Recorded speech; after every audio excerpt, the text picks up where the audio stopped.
More breakings? Do we have? Was there some bomb? Yeah, there were pictures of a crude bomb that was found in Nandigram. Those pictures came in a short while back, and we'll put out those pictures. In fact, there was a still picture that came in. Of a live bomb found in Kajuri village in Nandigram, found under a tree. It was placed in a plastic bucket, a bucket bomb. Police were at the scene. The bomb was kept in a bucket. Those were pictures that came in from Nandigram a short while back. And we've seen a lot of this happen in the last few days, especially after the elections, because one of the playbooks of the Trinamool Congress has been to terrorize people and try to make it seem like it was BJP violence. And they got caught doing it as well. That's the picture. That's the bucket, a brown bucket that was placed, and a live bomb was found inside it in Nandigram. So that's another breaking news input that came in. So if we have Ratan Sharda, Prafulla Ketkar and Chandrachur Ghosh, we can go back to them. Prafulla Ketkar, you know, one aspect, Abhishek, I need to tell you that, you know, when violence took place in Sandesh Kali 2 days back, when the goons of Sheikh Shah Jahan unleashed violence 2 days back, one of the things that, the MLA there, Rekha Patra is the survivor of Sandesh Kali. She said, enough is enough now, give me a free hand, I'm going to go in and I'm going to clean these guys up. I mean, that is the kind of mood of the people. Yeah. She's saying, give me the chance, I will go and clean them up. And there's a lot of cleaning to do. Where do you start, Prafulla Ketkar? Where do you start? Because when you talk about rebuilding Bengal, remaking Bengal, you got to first clean the rot. Absolutely. No, and the first, step for that is, what BJP did. That TMC people cannot declare themselves, suddenly turning into BJP. So BJP making it official that nobody individually can declare themselves as BJP Karyakarta. That is a very, very important step. But I think we have seen, Niranjan, in states like Uttar Pradesh, where, the law, if is allowed and the police machinery is given a confidence that you can take a stand and you can take an action against the people, the goons, the mafias, then I think it is possible. So BJP will have to have a threefold strategy. On the one hand, as Home Minister Amit Shah said yesterday, because it is not just about the local mafia, the kind of support they get from across the border. We have seen, Niranjan, what happened in Kaliachak in 2017, where entire police station was burned. The entire record was... So it is the local population, even in Sandesh Khali, when police went to arrest Shahjahan, what happened there? They create an atmosphere as if, the local people are with him, and then it is actually the gang that is supported from across the border. So that is going to be the one challenge, I think, on security front, that is going to be the key. There are clubs. Football, carom, Durga Puja Pandal, and through that they run the extortion racket. Now, there I think the youth will have to be engaged. There the hard hand will not work. You will have to constructively channelize their energy with various government programs and giving them positive employment opportunities, because they are not goons in a sense, but they work for somebody, and to run their small clubs, they have to be dependent on them. So that is the second important thing. But when it comes to the mafia, the local goons who are running, and there are multiple Shahjahans in Bengal. There, I think BJP will have to give a free hand to the police machinery. Police machinery has to be rehauled. The first step, I think, Prime Minister talked about Atmanirbhar, Ayushman Bharat scheme. That will be the first thing that will be taken care of. But after that, I think the first decision that BJP will take about having a right person in the form of state police chief and the entire overall of the machinery, I think there will begin the real change to control this mafia and syndicate Raj. Are you expecting are you expecting that there would be, because as of now we are hearing that Suvendu along with just 4 or 5 ministers is taking oath, but ultimately you would have, say, the model that the BJP follows in other states, having 2 deputy chief ministers also to assist Suvendu Adhikari? I also got the similar kind of, feelers, but as of now, BJP is not talking about the deputy chief ministership, but what I feel is there will be more,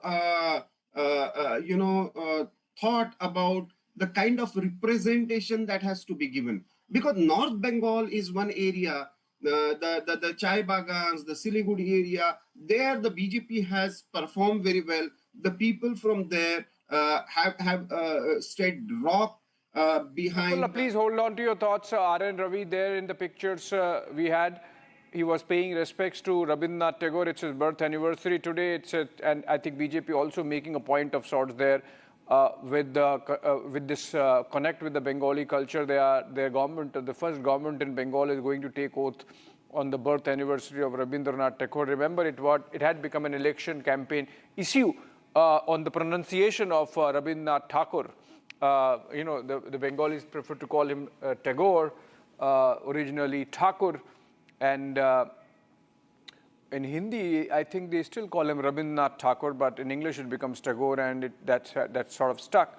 And it was ironic that some of the people who were masquerading as the leaders of or the protectors of Bengali identity were more comfortable with Tagore than Thakur. R.N. Ravi, the governor of Bengal there, these are the pictures coming in just from a while earlier, along with his family, paying respects to the literary giant. In fact, just a couple of days back, we had the Nobel Committee, put out the entire Jana Gana Mana 3 stanzas. Ratan Sharda, just a couple of days back, we had the union government making Vande Mataram at par with Jana Gana Mana in terms of bringing it in the ambit of the disrespect to the National Emblems Act. And so you cannot not stand when Vande Mataram is playing. You cannot show disrespect to Vande Mataram. And the fact that the Nobel Committee released the entire 3 paras of Jana Gana Mana, which makes us realize that it was an ode to Krishna, Lord Krishna, and not to George Pancham as it was projected by some leftists, I believe. See, the problem with us is that we want to be Hindu, but we want a castrated Hindu. We want a Hindu who has lost his identity, who has lost his historical memory. So you have to curtail Jana Gana Mana, you have to curtail Vande Mataram. This very thought led to the creation of Pakistan. If you go back to history, this demand was the precursor to demand for Pakistan, and we bent and see what happened. So if the patriotism cannot be conditional, your devotion to motherland cannot be conditional. Motherland or Bharat stands above everything else. And when you talk of Rabindranath Tagore, of course, he was also created in some sort of humanitarian international person, but he has written some wonderful essays like Swadeshi and all, those Swadeshi Samaj and various other essays, very clearly establishes the cultural moorings of Bharat. When he talks of Swadeshi Samaj, he talks of Hindu identity. And it is a significant day that we are this oath-taking ceremony is happening on his birthday. We were talking of the lawlessness also. I would like just to add that Punjab was in the worst condition when KPS Gill took over. Police was totally demoralized. Their houses were attacked. Their people were killed. They were kidnapped. It was much more worse than what we see in Bengal today. One leader, KPS Gill, one chief minister, Beyant Singh, together they changed the face of Punjab. Same police became a lion, and the police crushed the separatist movement. Beyant Singh ji paid a price, there's somebody who had to pay a price for what folly we had gone for. But it was unfortunate, very unfortunate. But that is how Punjab changed. In UP, which was known for its lawlessness, known for its gangland, known for its mafia, counterfeit currency, whatnot, all that was crushed over a period of few months when police was empowered. All you need is go by law. Give police full power and protect them. Yogi ji clearly, it seems that he had given them full assurance that if anything, anybody comes up a case against you, anybody tries to bamboozle you, I am standing behind you, I stand behind you even in the court of law. So when you give this kind of support to the police, things will change. These are petty criminals. These are criminals who are parasites on the society. To give them the honor that they are jobless and they are poor people, yes, they need employment opportunities, but every unemployed person doesn't become a goon on the road who collects tolls on the road, who collects various kind of hafta. I think strict law and order is the first thing. Naxal movement is supposed to be a movement which was supposed to be against injustice, exploitation, but it turned out ultimately it was a fight for power. It was a fight for violent takeover of the state. It did not do anybody any good. They stopped development. How did Punjab, how did Bengal sink? It sank because of Naxal movement, then followed by communist movement, then followed by TMC, who did not want development, because how do you control people if they have better money, if they have better situation, prospect, they move away from you. So this Congress philosophy and communist philosophy would keep people poor and keep them in a hold is what is happening in Bengal, and Bengal must rise above that, and it will take. That will be much more difficult for Bengal to rise industrially.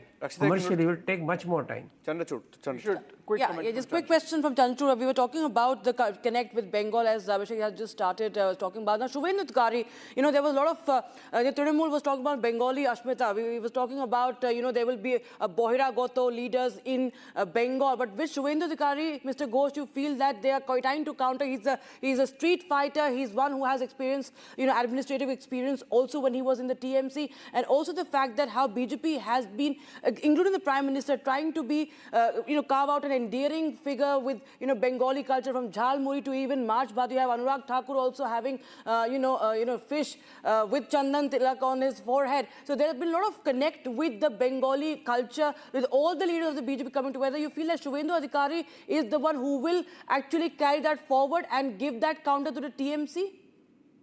Absolutely, there is no doubt about it. Suvendu Adhikari is somebody who has risen from the ranks, who has toured the whole state, particularly during the past 5 years. He has stood beside the ordinary people, the BJP party workers, and stood like a rock beside them, giving them shelter, giving them assurance. But that apart, this whole thing of the BJP leadership endearing themselves to the Bengalis by adopting Bengali culture, there is no pretension in it. It is very natural. It's a very organic link. And, it had to be done in that way because of the misinformation campaign, the distorted campaign that was run by the Trinamool government that BJP is anti-Bengali and Bohiragat. They are outsiders. They don't belong to Bengal's culture. That was the whole distortion of Bengal's history. In this regard, I would like to point to one fact, which is Trinamool always claimed that they had the right over Rabindranath Tagore. But today, on Pochise Boishakh, the birthday of Tagore, I would like to remind everybody, all your audience, that a very clear-cut message was given by Tagore on the occasion of the foundation stone laying of the Mahajati Sadan, the iconic building in Kolkata, where he was invited by Subhash Chandra Bose, and he gave a speech there. And the theme of the speech was that Bengal should remain linked, connected with the united nationalism of India, and should never fall prey to egotistic selfishness and false pride. It should never try to pull away from India. And Trinamool was doing exactly that. It was posturing, it was posing itself as a force, as a political force, which was almost fighting against India. So they had developed the narrative. It was like Bengal versus India, Delhi versus Bengal. So that was a devastating thing that was happening playing in the psyche of the people. But one more thing I would like to come back to is the law and order question. You see, one of the first things that the BJP government will have to do to stop Sandesh Khali kind of incidences and even local the mafia rackets that have operated is to completely revamp the police bureaucracy, which had been made subservient by the Trinamool party, by party cadres. They were demoralized. Many of them almost became like party members, we will continue the conversation. We will continue the conversation. I have to take a very short break, but we will come back with live updates from the ground as well with our panel of guest viewers. We slip into a very, very short break. Don't go anywhere. We'll be right back.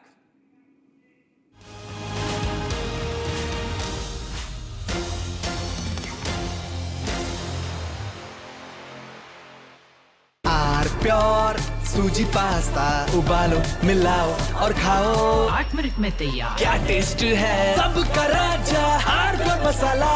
भाई का ये जश्न है, जश्न का ये जश्न है। राष्ट्रीय इलायची जश्न का जश्न। चमकी चाट से क्या बना है? सैंडविच लस्सी और छाछ और हर घूंट में चमकी चाट। ड्राई फ्रूट और दही बड़े। चमकी चाट से स्वाद बढ़े। असली स्वाद सिर्फ चंकी चाट। थोड़े में ज्यादा स्वाद यही तो है इसकी खास बात। वाओ मामा क्या स्वाद है। अरे मेरे राजा मसाला।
प्योर शाही paneer masala, delicious, healthy, everyday.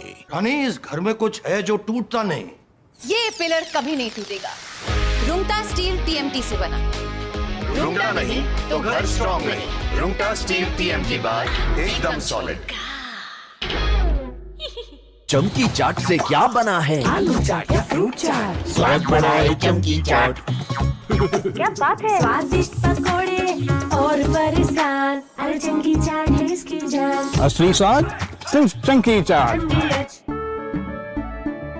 केसरिया से मन जोगी हुआ रे, दिल झूमे देखो मतवारा हुआ रे।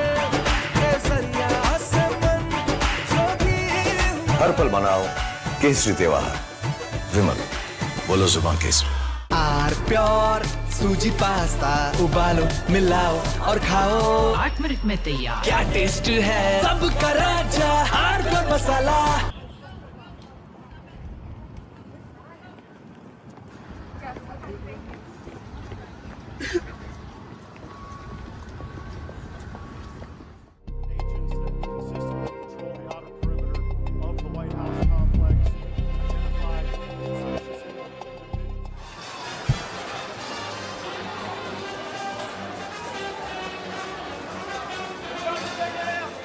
Approximately 3:30 this afternoon, our plainclothes officers and agents that consistently patrol the outer perimeter of the White House complex identified a suspicious individual that appeared to have a firearm. They called in support from our marked uniformed Secret Service police to make contact with that individual. Upon making contact, that individual fled briefly on foot, withdrew a firearm, and fired in the direction of our agents and officers. They returned fire and engaged. That individual was hit. He's since been transported to the hospital. I have no comments on his condition. I can tell you that at least one, we believe only one bystander was hit by the suspect. That individual is a juvenile, did not sustain any life-threatening injuries, but he's also receiving treatment at the hospital. I'll point out that not long before this shooting occurred, the vice.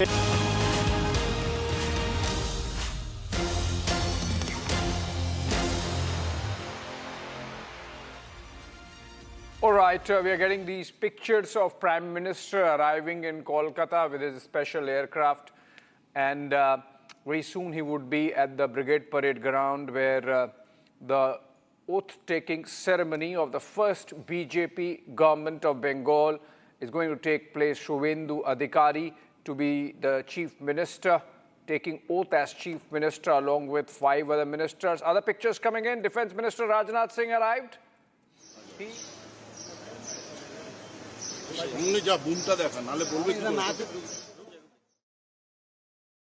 It's going to be turning out to be a veritable show of his strength. 21.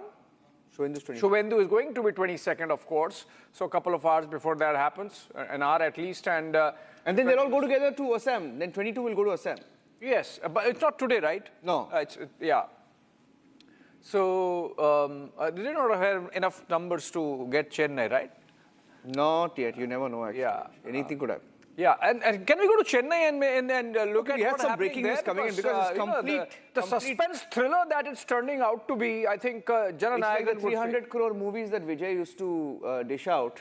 Yeah. It's just that he's acting once. He's the actor once again, the main actor once again. Except the villains this time are both Stalin and EPS, trying to sort of snatch that. And he can't have a fight sequence with them. He can't. It's going to be extremely interesting what happens there. But I think we should stay on Bengal for a bit, Abhishek. Yeah. Given that the Prime Minister has landed and all the fanboy channels, and I want to tell you something about the fanboy channels. Have you heard about the fanboy channels, Abhishek? The fanboy channels went to the stadiums and short of giving oath to Vijay, they stood at the pandals. They spoke about the arrangement of the pandals and how the seats were arranged and the seat covers were put. Yeah. And they were about to give oath to Vijay. It didn't happen day before yesterday, didn't happen yesterday, didn't happen today. And the fanboy channels, for some reason, are all very keen. It's like the Kejriwal movement. You remember when Kejriwal came in, the Kejriwal fanboys, all lined up. And similarly, they're doing the same with Vijay. Except that, it's not looking good for them. But Kejriwal the Kejriwal of 2013 turned into Kejriwal of 2015 also. So with the kind of, the vote share that Vijay has got, whether the Vijay of 2026 can translate into Kejriwal of 2015 in the next election is something you have to watch out for, because nobody was expecting that he would get this number. Yeah, but you don't, as a journalist, you don't go and lay out the red carpet, right? Just that too fractured. Yeah, of course. I'm not on that. I'm on Vijay. Vijay, the fact that he has really sprung a surprise and really proved to be a disruptor. Insofar as Tamil Nadu politics. 100%. Yeah, we are staying with the pictures from Bengal, from the airport, and Prime Minister arrived. The BJP leaders are there. Okay, a different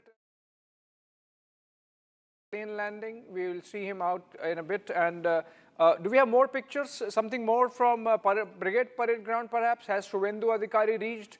Do we have pictures of the dash? Do we have a reporter there? We can go to the reporters to get a feel. We have a reporter, Harsha's there, but we are being told that the network there is terrible. Yeah. Network is terrible, and you've had to completely depend on news agencies to give you the live feeds from there.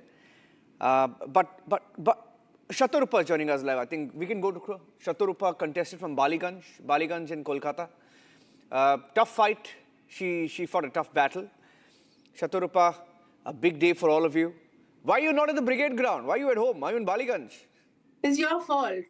It's your fault. You people wanted me here. So I agreed.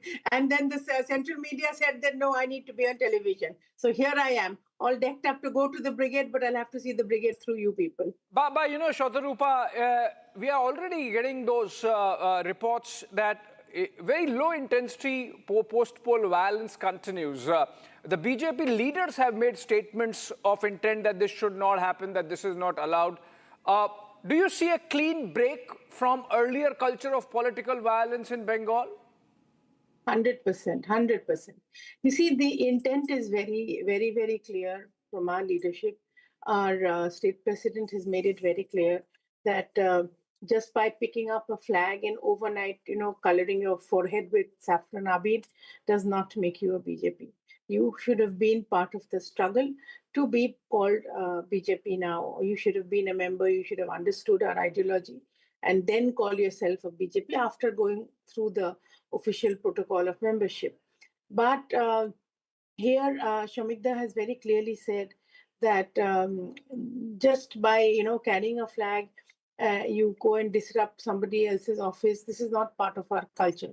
We don't do that. Our leadership down the ladder, middle leadership, the Karyakartas have all been told no kind of violence will be tolerated. Nobody is to harass any Trinamool person, whether it is a spokesperson, whether it is a neta. Nobody is supposed to harass Trinamool under any circumstances. Nobody is supposed to talk ill of the Chief Minister and her ex-Chief Minister and her rest of her ministers. Nobody is supposed to make any kind of personal comments on them. Most importantly, the police have been told that pick up any miscreants irrespective of the color or political affiliation. So this intent, this statement from the Honorable State President, of course, speaks volumes of BJP's discipline. And even when, in Baliganj, people are telling me that, you should come and attend this julus or come and help us take over that office. I'm also being very clear that this is no way. We are not going to do anything like this. It is the mandate of the people with which we are blessed to come to power now. In a few minutes now, Suvendu, I think, has already reached the Brigade, as per my information goes. He will be sworn in. The Prime Minister, I think, has just landed. There have been several other chief ministers who have come. So today is a happy day for us that almost after 75 years after Shyama Prasad Mukherjee's death and his struggle in 1952 to keep West Bengal as part of India during the time of partition in the Radcliffe Mission. It is after so many decades that BJP is now going to form a government in the birthplace of Dr. Shyama Prasad Mukherjee. I don't know if it's pertinent to say this here. I had coined a slogan that Shama Prasader Janmo Bhumi Hobe Ebar Bijoy Bhumi, which means the land of Shama Prasad Mukherjee's, the birthplace, will now become the symbol of victory, the land of victory for BJP. And it happened this time. It is an extremely emotional moment for us, all of us, because this victory comes to us after the death of some 300 people. In 2021, I remember lakhs of people had to run away from their home. We had to keep them safe in different states, different BJP states. People's houses have been razed to the ground. Women have been ravaged. Men have been killed. Our karyakartas were made to, they were killed and hanged from trees. My heart goes out to the memory of a boy called Abhijit. His brother Bishwajit is very much always in the news. He carries on the fight. He had little pet dogs, puppies. They were, smashed to death, and Abhijit was killed in his own house brutally. So this is something that our hearts, our memories are filled with these kind of, what shall I say, heavy, sad stories. And they're not even stories, they're things that we have lived through. I myself have been a member of BJP since 1986, and I have seen the year after year after year, our leaders would contest and we would... Well, Bengal is known indeed, ma'am, for, change, for revolution, for reform. And we see that BJP is promising that change. And we completely understand the sentiments that you are right now highlighting and expressing. Ma'am, also, I want to understand from you, I know you have to also leave for the ceremony, but just a quick word on what can you tell us about the number of ministers? Because we are learning that not the entire cabinet would be sworn in, but what is really going to happen? Are we going to see a few ministers today taking oath? I don't have information about this. I'm not very clear about this, but as far as I know, today only the Chief Minister will be sworn in, and the winning MLAs will be sitting in the front row. As far as the guests are concerned, apart from the Honorable Prime Minister and the Honorable Minister of Home, he's already here. In fact, Minister of Home is already here. Shah is heading to the venue. You've already written that. But I think we are expecting all the chief ministers of different BJP-ruled states.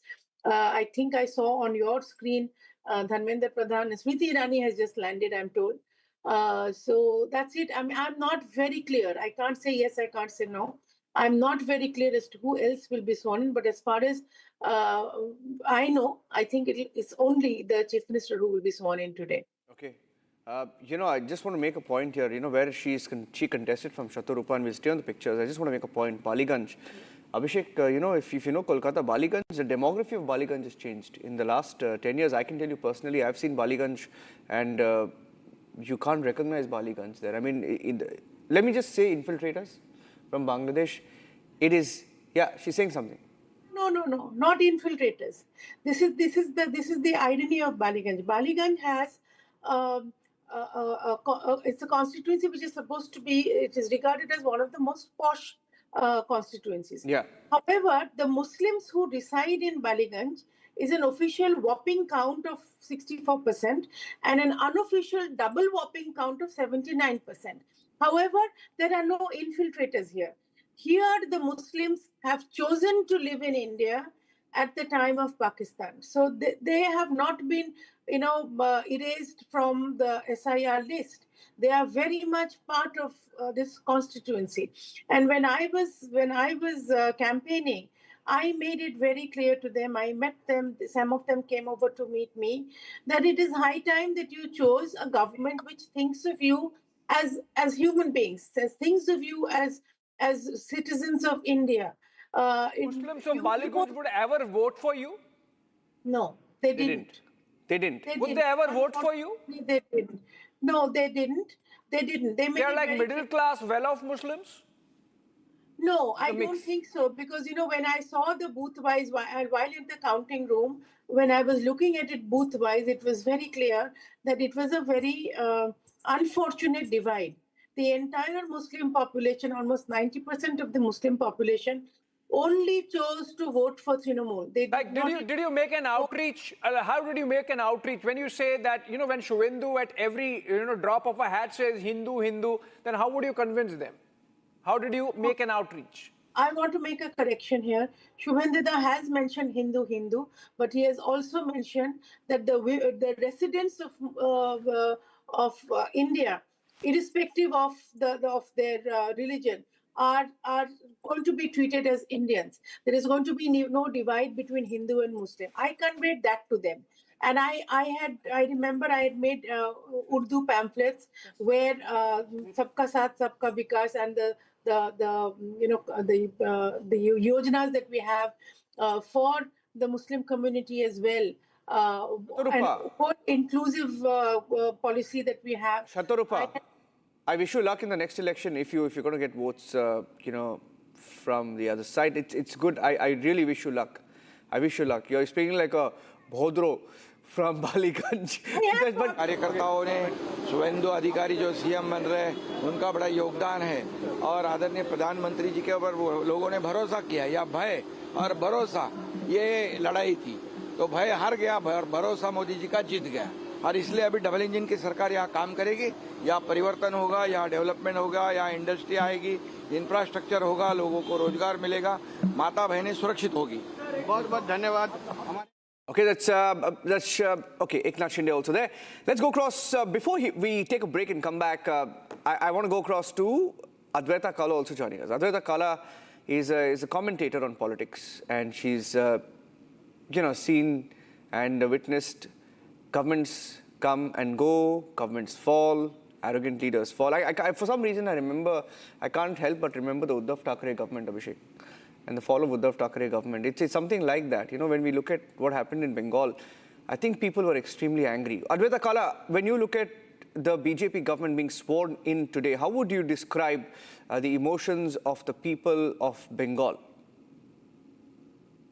You know, Niranjan, I was watching the visuals that you all have of the Prime Minister's plane landing. And I said, this is probably the first time in his long career as Prime Minister now, over 15 years actually, wherein he's going to be landing to not a hostile reception. Because remember, Mamata Banerjee was taking on governor. She was showing her arrogance to someone of high office like the Prime Minister. There was actually no rein on her, neither rein in terms of you know, just basic niceties or a basic protocol of office, just nothing. She was running her own, you know, kind of empire there. And no, I don't often quote Rahul Gandhi, but he was absolutely right in saying that this was a very corrupt syndicate and called it out quite clearly. And that's exactly what it has been. It has been a culture of intimidation. It has been a culture of abuse, of violence, of the kind of fear that whenever I encountered it, you know, for example, if I would want to do like a YouTube show and casually call someone from West Bengal, educated, well-spoken, well-connected, come on and discuss politics in West Bengal, they used to say, sorry, but we can't do that because we live here and it'll be intolerable for us to be caught up in any kind of situation. They're very vindictive.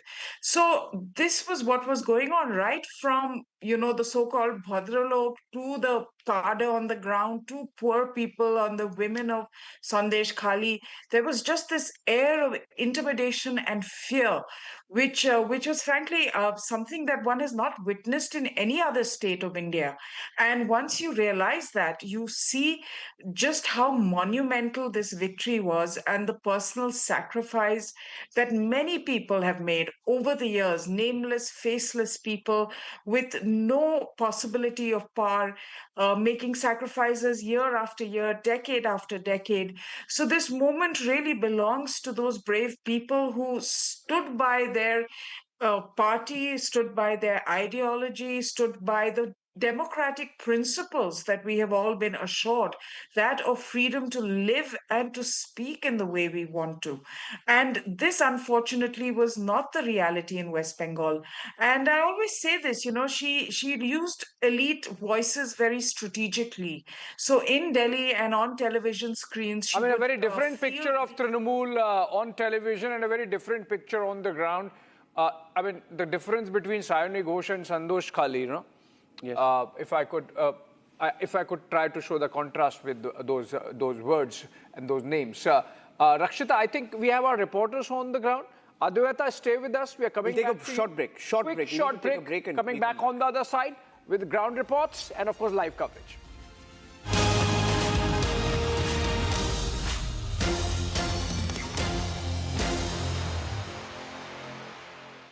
थोड़े में ज्यादा स्वाद ये तो है इसकी खास बात। वाओ मामा क्या स्वाद है? अरे मेरे राजा रानी, इस घर में कुछ है जो टूटता नहीं। ये पिलर कभी नहीं टूटेगा। रुंगटा स्टील टीएमटी से बना। रुंगटा नहीं तो घर स्ट्रॉन्ग नहीं। रुंगटा स्टील टीएमटी बार एकदम सॉलिड। प्यास बुझाए ठंडक लाए सबको भाई जीरा से MDH का जलजीरा जीरा से। जीरा से असली रिफ्रेशिंग, असली स्वाद, असली मजा। MDH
प्योर शाही paneer masala, delicious, healthy, everyday. केसरिया से मन जोगी हुआ रे, दिल झूमे देखो मतवारा हुआ रे। केसरिया से मन जोगी हुआ। हर पल मनाओ केसरी त्योहार। विमल, बोलो जुबान केसरी। चमकी चाट से क्या बना है? सैंडविच, लस्सी और छाछ और हर घूंट में चमकी चाट। अब बताओ स्वाद आया? आया। असली स्वाद सिर्फ चंकी चाट।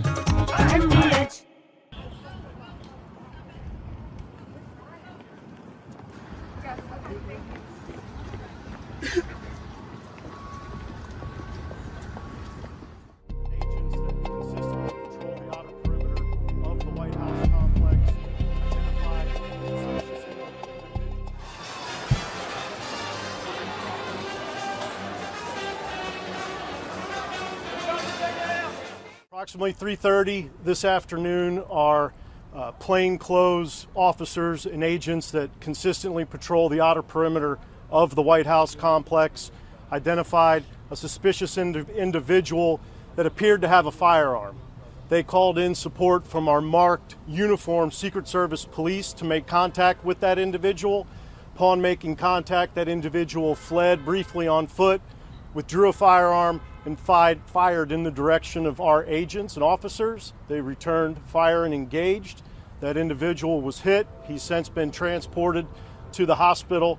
I have no comments on his condition. I can tell you that at least one, we believe only one bystander was hit by the suspect. That individual is a juvenile, did not sustain any life-threatening injuries, but he's also receiving treatment at the hospital. I'll point out that not long before this shooting occurred, the Vice President's motorcade did transit through this area.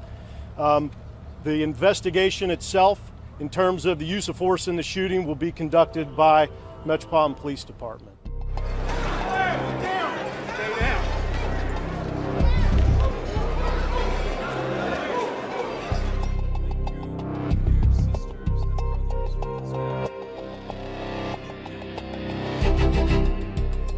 Great to be here. I'm thrilled to be back in the home of a great place. I love Florida. We love Florida.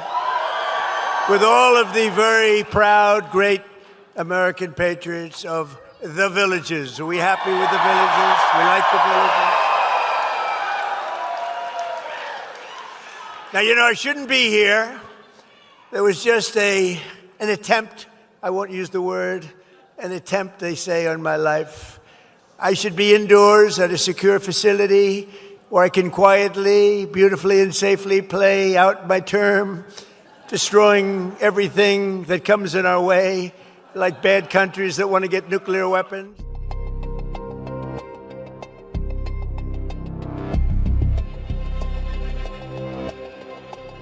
Okay, live pictures coming in from Kolkata. Abhishek, the Prime Minister has landed. Yeah. The eagle has landed, as they say in the United States. Yes, and I want to talk about the Prime Minister, Abhishek, and, you know, for the BJP, right, Amit Shah was there personally looking at the campaign, point one. And secondly, for the Prime Minister, I remember the 2021 when Republic Bangla was launched, they really had hopes of, you know, winning that election, but they've had to wait 5 years. They've been calm, and they've been strategizing, and that strategy has paid off today. When you look back at the last 5 to 10 years of the BJP in Bengal, now, for the Prime Minister, how critical is Bengal? And for the BJP, how critical has this entire campaign been? Yeah, it's been a 10-year project, Niranjan. In fact, a little more than 10 years. In fact, I recall when I was covering the party in the field, and remember 2015 period, Amit Shah had just taken over as the president of the party, and he kept a Bangla teacher for himself in Delhi.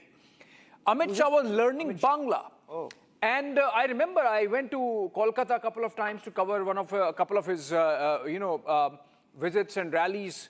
And the manner in which he was going after the Bengal electoral map, literally with a scalpel, and the manner in which he was setting the stage, really, It took a while, obviously, because there was momentum already going in for Trinamool. And remember, 2011, Mamata got about 50% of the Muslim vote share.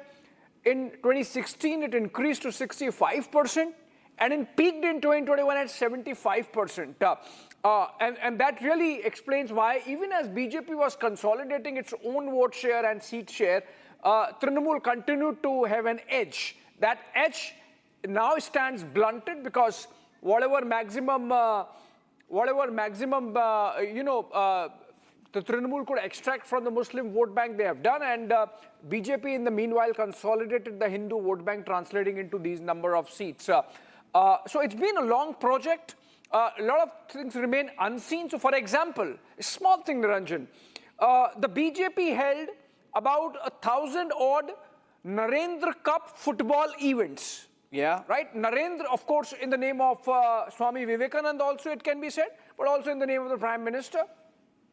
And that really made BJP go right into the paras, as it is called in Bengal, and, match Trinamool cadre for cadre.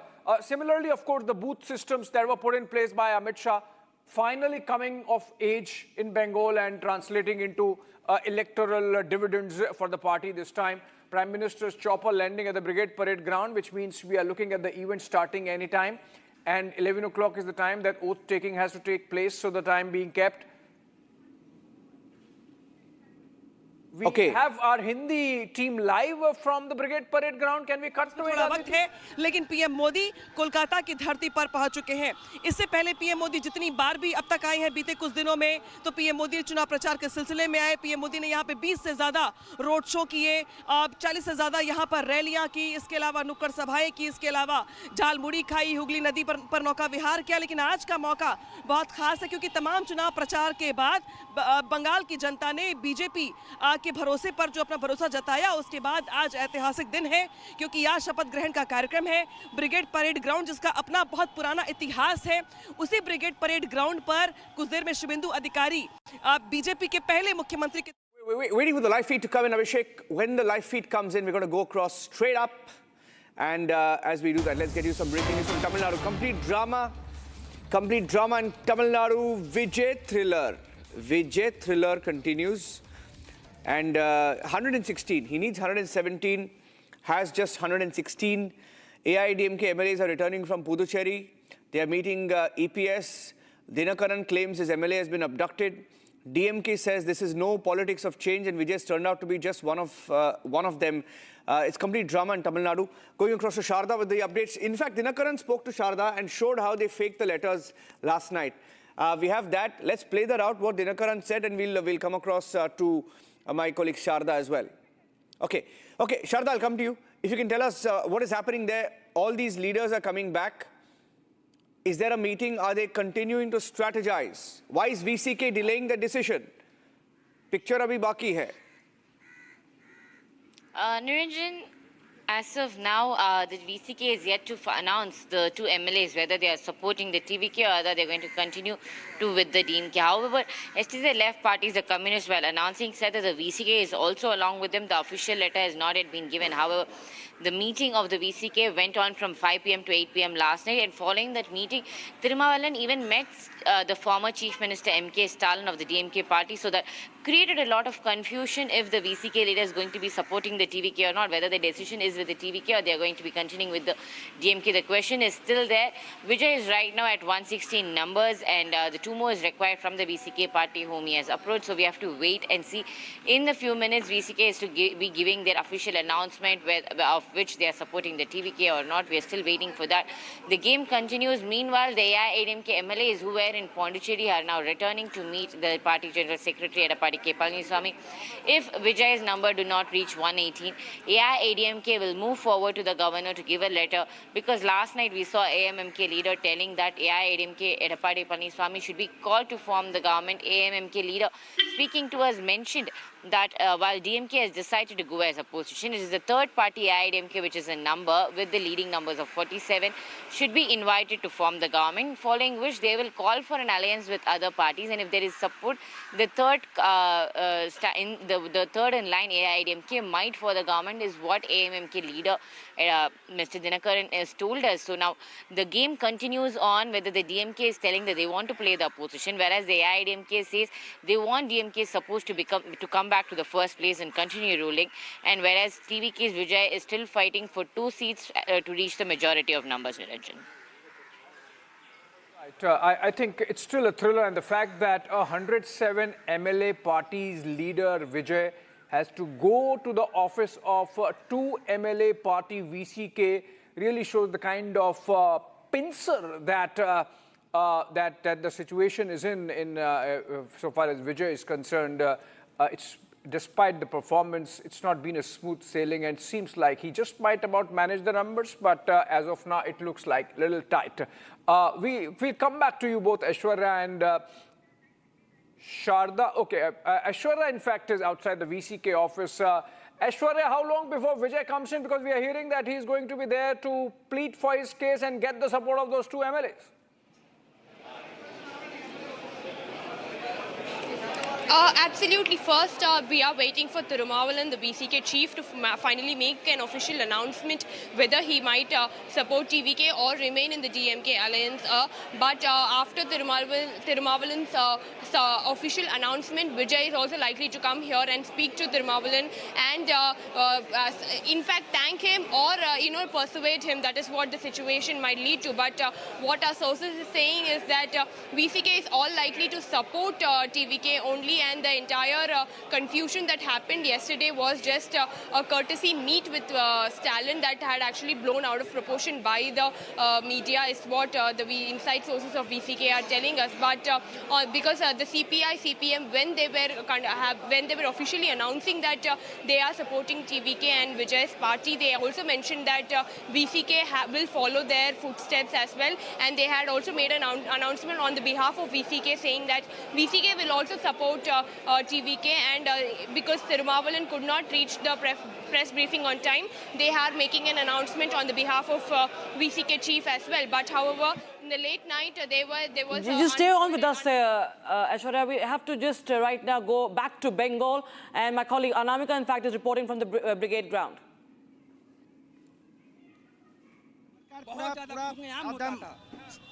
किनारे में चला गया था, पूजा पाठ करना चाहता था, करने नहीं देता था। हम लोग को कोई बात नहीं सुन रहा था सरकार। लग रहा है आप लोग पूजा पाठ खुल के कर पाएंगे। রামনবমী পিসি চোর ভাইপো চোর চলে গেছে, এখান থেকে পিসি চোর ভাইপো চোরের আর জায়গা নেই। পিসি চোর ভাইপো চোর পুরো এখান থেকে চলে গেছে। এবার চোর রাজ খতম हुआ, রাজ খতম हुआ, খতম। अब হিন্দু রাজ শুরু हुआ। ধ্বনি উঠবে খালি জয় শ্রীরাম, জয় শ্রীরাম। चेहरे पे मुस्कान है, माथे पर भगवा टीका है, चेहरे पे मुस्कान के साथ खुशी इस बात की कि अब बंगाल भय मुक्त होगा, बंगाल आजाद हो रहा है। हिंदुओं को बहुत दबाया गया, हिंदुओं को पूरा दबाया गया, इतना दबाया गया कि हिंदू मुख से अपना हम भगवान का नाम नहीं ले पाते थे। हरे कृष्णा महामंत्र हम लोग जाप करते थे और जाप नहीं कर पाते थे, कुछ नहीं, सिर्फ राम सलाम करना ही बस, उसके बाद कुछ नहीं। ऐसे इतना दब के हम लोग जी रहे थे। आज लगा कि हम भारतवर्ष में हूँ, लगता ही नहीं था कि मैं भारत में हूँ, लगता था कि मैं बंगाल में हूँ, बांग्लादेश में हूँ, बंगाल नहीं बांग्लादेश में हूँ, पाकिस्तान में हूँ। इस तरह से मैं हमारे ऊपर हिंदुओं के ऊपर में जुल्म था। हिंदुओं से मतलब इन लोगों से आज हिंदू पूजा पाठ करने की आजादी मिली, पूजा पाठ करने की आज़ादी मिली है, भगवान का धार्मिक अनुष्ठान है वो करने की आजादी मिलेगी, पूजा पाठ करने की। और बताइए, और आप लोगों को convoy coming out of that sound bite, and we are cutting live to pictures of the Prime Minister arriving at the Brigade Parade Ground. A massive history there of that location where once in 1972 Sheikh Mujibur Rahman had made an address while on his way to Dhaka after the change, after the revolution there, having led the Mukti Bahini, and after defeating Pakistan in the armed rebellion against West Pakistan. Then Prime Minister now arriving at a very Different moment for the Brigade Parade Ground, revolution of sorts, given the fact, Rakshita, that this is the first time since independence that a right-wing government is taking oath and coming to power in Bengal. Remember, between Congress and a very long rule of the CPM left, and then, of course, 15 years of Mamata Banerjee, Bengal has almost like a political culture stayed with to the left of center. And this is the first time a right-of-center government coming to power, and Prime Minister, the fact that Prime Minister himself, led from the front in terms of the campaign of the BJP, and some iconic moments there of him playing football in Darjeeling and in Sikkim actually, but then he taking a boat ride in Hooghly and visiting Belur Math. And on the day of the results, of course, in that kocha dhoti, as it is called, very traditional Bengali attire. Can we cut to the nats and see if we're getting some sounds also from those pictures?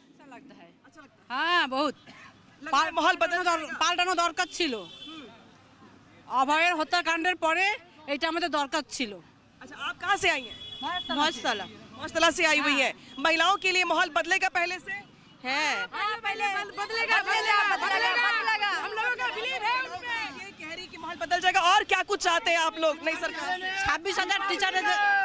26,000 teacher जो ये হয়েছে চাকরি आगे आएंगे Republic জিন্দাবাদ আমাদের ভারতীয় জনতা পার্টিকে নিয়ে আসার জন্য রিপাবলিককে অসংখ্য ধন্যবাদ আমাদের রিপাবলিককে অসংখ্য মহেশতলাবাসীকে ধন্যবাদ রিপাবলিক আমাদের প্রত্যেকটা হিন্দুদের পরিবারের পাশে দাঁড়িয়েছে रिपब्लिक को लेकर जो दीवानगी है रिपब्लिक को लेकर जो क्रेज है यहाँ पर लोगों में वो भी आप देख पा रहे होंगे लोग यहाँ पर रिपब्लिक जिंदाबाद के नारे लगा रहे हैं और जिस तरीके से रिपब्लिक बांग्ला ने रिपब्लिक की पूरी टीम ने रिपब्लिक एक तरीके से पूरे ऑर्गेनाइजेशन ने यहाँ पर लोगों की आवाज़ दिखाई पूरे चुनाव में उसके बाद लोग यहाँ पर एक तरीके से अपनी भावनाओं को व्यक्त कर रहे हैं ये देखिए जिस तरीके से दीवानगी देख रहे हैं आप लोग रिपब्लिक जिंदाबाद करते हुए यहाँ से गुजर रहे हैं हाथों में झंडा है बीजेपी का और चेहरे पे मुस्कान है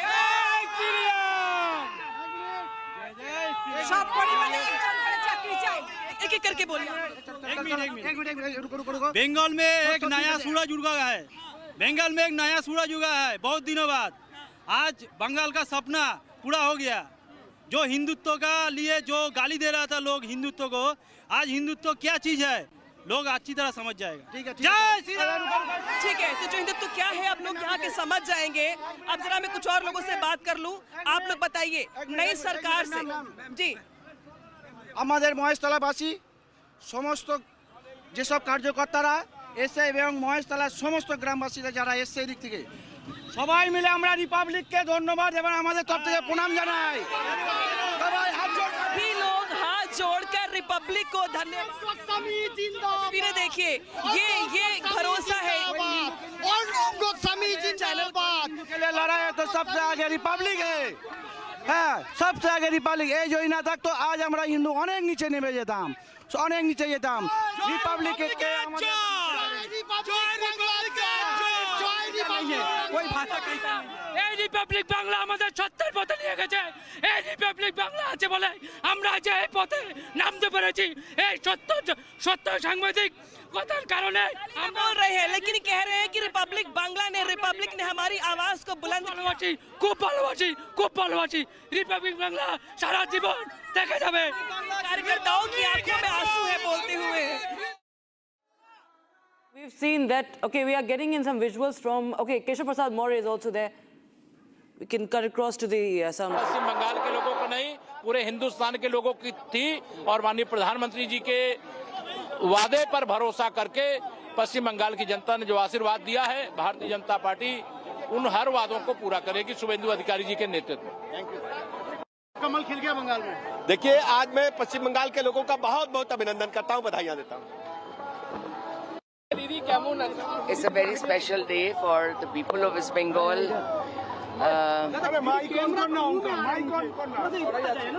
Please, exactly. So it's a very big day for the people of West Bengal. They have given us this mandate.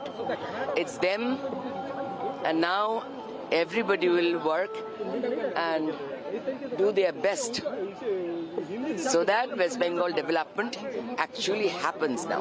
आज रविंद्र जयंती का दिन है और उसके उपलक्ष्य में ये कार्यक्रम रखा गया है। रविंद्र संगीत भी हर जगह बज रहा है, तो बीजेपी को कहा गया था कि बाहरी पार्टी है, तो क्या ये साबित करने की एक तरह से कोशिश है? ये कोई साबित करने की बात नहीं है।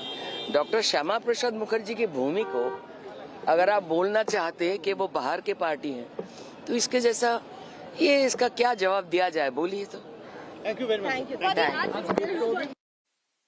All right, we're getting in reactions in the run-up to that oath-taking ceremony that is going to begin any time from now. We have the dignitaries arriving, the top ministers, MLAs. You have the governor also, yes, arriving.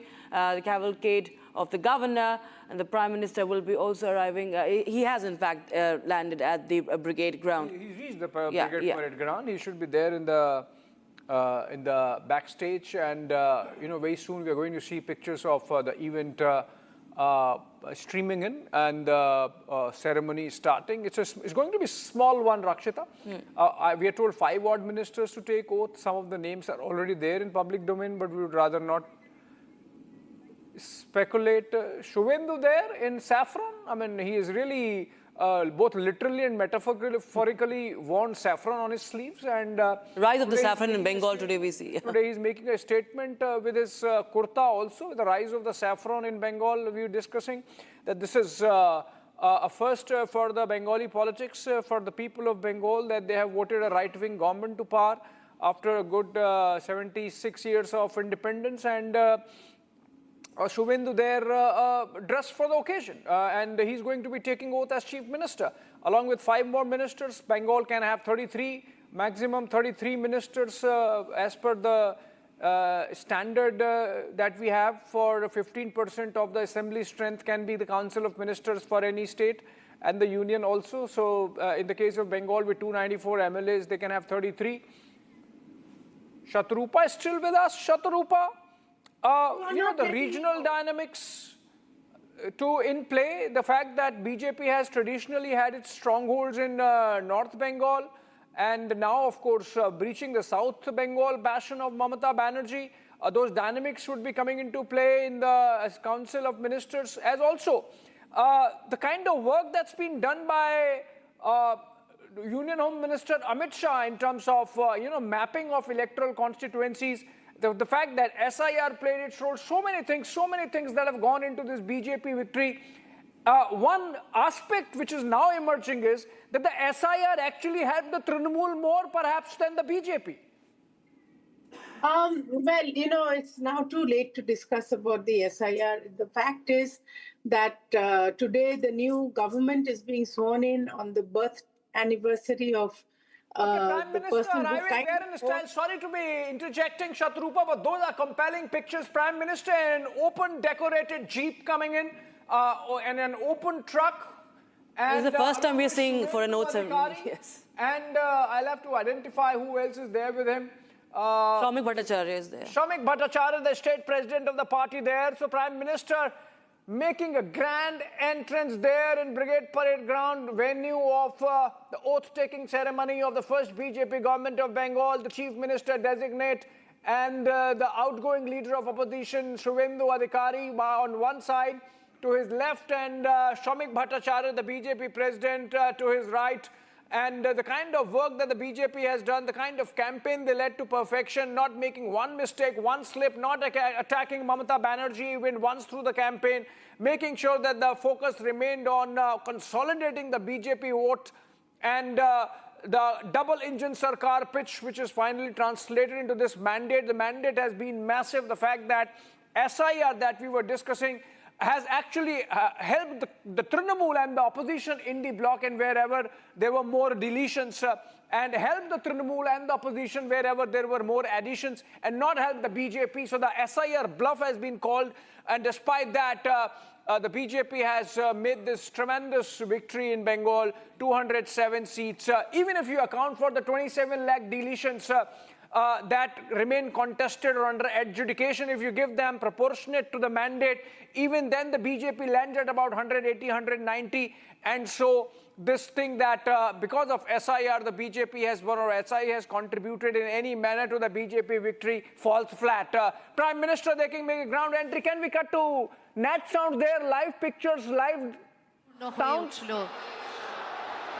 আপনারা যাকে দেখছেন পর্দায় তার উপস্থিতিতে, তাদের সকলের উপস্থিতিতে, আর মঞ্চে হিন্দিতে বলে না চার চাঁদ লাগ গয়া, তো আপনারা দেখতেই পাচ্ছেন স্মৃতি ইরানিজি আমাদের মধ্যে এসে পৌঁছেছেন, আরও এরকম অনেকে আছেন।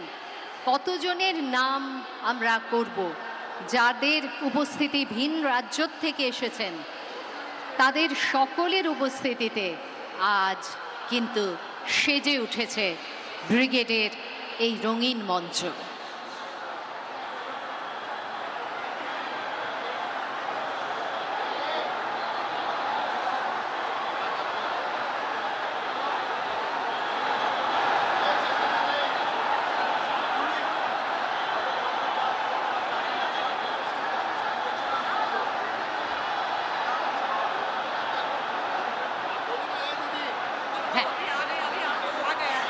আমাদের মধ্যে এসে পৌঁছে গেছেন মাননীয় প্রধানমন্ত্রী, আমাদের পরম আদরণীয় প্রধানমন্ত্রী শ্রী নরেন্দ্র মোদীজি।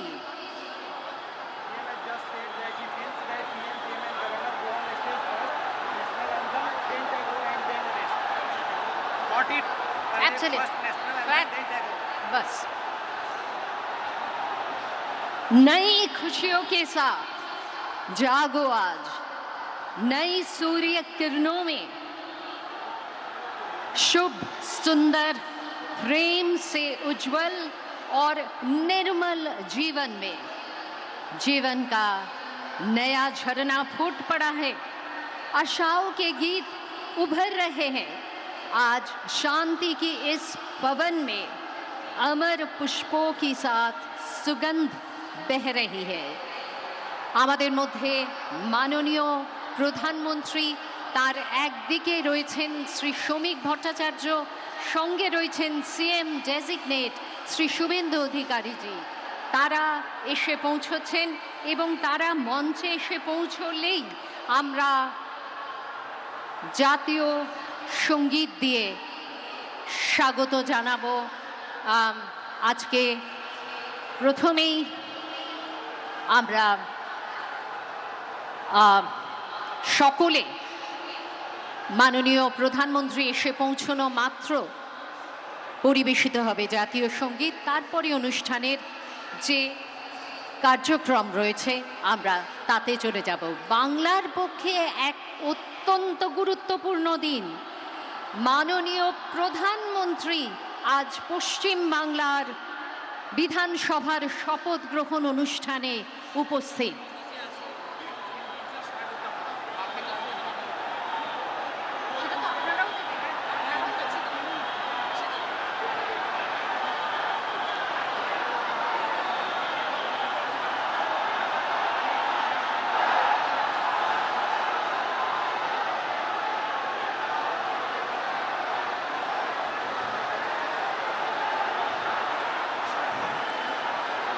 आप सब जोरदार कट्टल ध्वनि के साथ परम आदरणीय प्रधानमंत्री श्री नरेंद्र मोदी जी का स्वागत करें।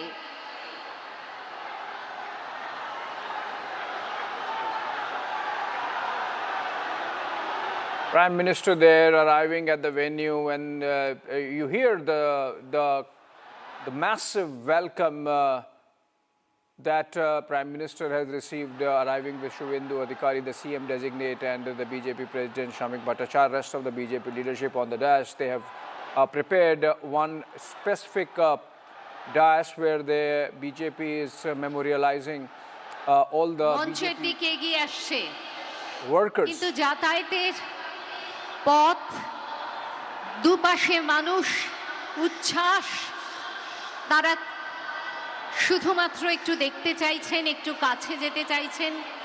সবসময় সেটা সম্ভব হবে না। এই সীমিত পরিসরের মধ্যে দিয়ে মাননীয় প্রধানমন্ত্রীর সঙ্গে সিএম ডেজিগনেট শ্রী শুভেন্দু অধিকারী, শ্রী শ্রমিক ভট্টাচার্য, আরও অনেক বিশিষ্ট ব্যক্তিত্ব আজকে উপস্থিত আছেন। মঞ্চের দিকে এগিয়ে আসছেন তারা।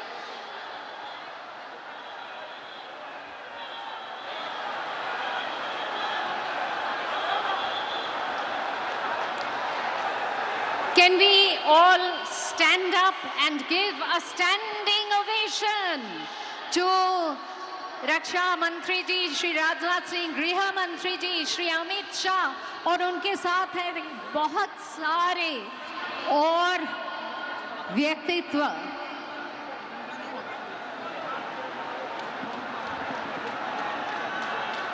नितिन नवीन जी সকলে মিলে এদেরকে স্বাগত জানান। নিতিন নবীন জি আমাদের মধ্যে আছেন, গৃহমন্ত্রী আছেন শ্রী অমিত শাহ, আমাদের মধ্যে আছেন রাজনাথ সিং জি, রক্ষা মন্ত্রী।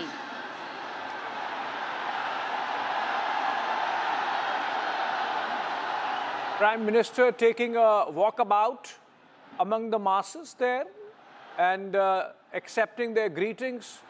Look at the rush and the pull that's there to greet the Prime Minister as he has just come off that decorated truck along with Chief Minister Designate Suvendu Adhikari and Shamik Bhattacharya. Prime Minister there doing a walkabout of the ground where the crowd is present and accepting those greetings even as the rest of the BJP leaders are on the stage and ready for the oath-taking ceremony to begin anytime now. Prime Minister just coming up to the stage after going through that welcome amongst the masses. It's a big moment for the BJP cadres and the people of Bengal. But these are the people who are assembled, who have really slogged for a decade and more. Chief Minister of Uttar Pradesh, Yogi Adityanath, there also in the pictures. He was one of the star campaigners. Not many rallies, but still some. And essentially, if you look at it, the architect of this victory is definitely this man on screen, Union Home Minister Amit Shah, flanked by Rajnath Singh on one side and N. Chandrababu Naidu, key allies of the NDA, Chief Minister of Andhra Pradesh to his right. And we're going to see Prime Minister reach the dais anytime now. Look at the rush among the cadres to be taking selfies and pictures as the Prime Minister walks by. Prime Minister there, one of those few iconic moments of his campaign. He could split screen and run. By the time he reaches the stage, him taking a boat ride at the Hooghly, visiting the Belur Math temple, having Jalmuri in Jhargram, that really sort of trended for a while during the campaign across Bengal and sent a message of the Prime Minister's intent to be seen with the masses, Prime Minister's intent to identify himself. মানুষের উত্তেজনা and শঙ্খধ্বনি all right. সেই সঙ্গে মানুষের still there where Prime Minister is yet to arrive on the stage. কিছুতে মুখর Still milling through the masses, taking the greetings. এই মঞ্চ The oath taking of the first BJP government in Bengal is taking place on the birth anniversary of Nobel laureate Rabindranath Tagore. CM designate. And they are on the stage now. বাকি যারা মঞ্চে এসে উপস্থিত হয়েছেন আপনারা সকলেই দেখতে পাচ্ছেন। আমি জানি এখানে হয়তো 1 লক্ষের বেশি মানুষ আছেন, কিন্তু বড় বড় স্ক্রিনেও আপনারা দেখতে পাচ্ছেন যে মঞ্চে উপস্থিত আছেন কত বিশিষ্ট ব্যক্তিত্ব। আজকে মনে হয় যে ভারত সরকারই যেন উপস্থিত পশ্চিমবঙ্গে। হঠাৎ করে একদিনের জন্যে ভারত সরকারের কাজকর্ম যেন পশ্চিমবঙ্গ থেকে, কলকাতার থেকে সংগঠিত হচ্ছে। সবাইকে ধন্যবাদ আজকের এই ঐতিহাসিক ঘটনার শরিক থাকার জন্যে।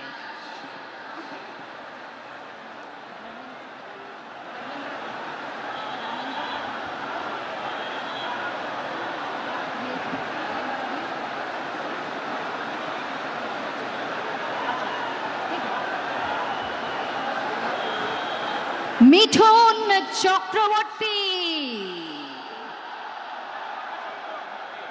আমাদের সকলের দাদা পদ্মভূষণ আমাদের মধ্যে এসে উপস্থিত। And star campaigner of the party, he's been with the party for a few years now. He was given Padma Vibhushan also.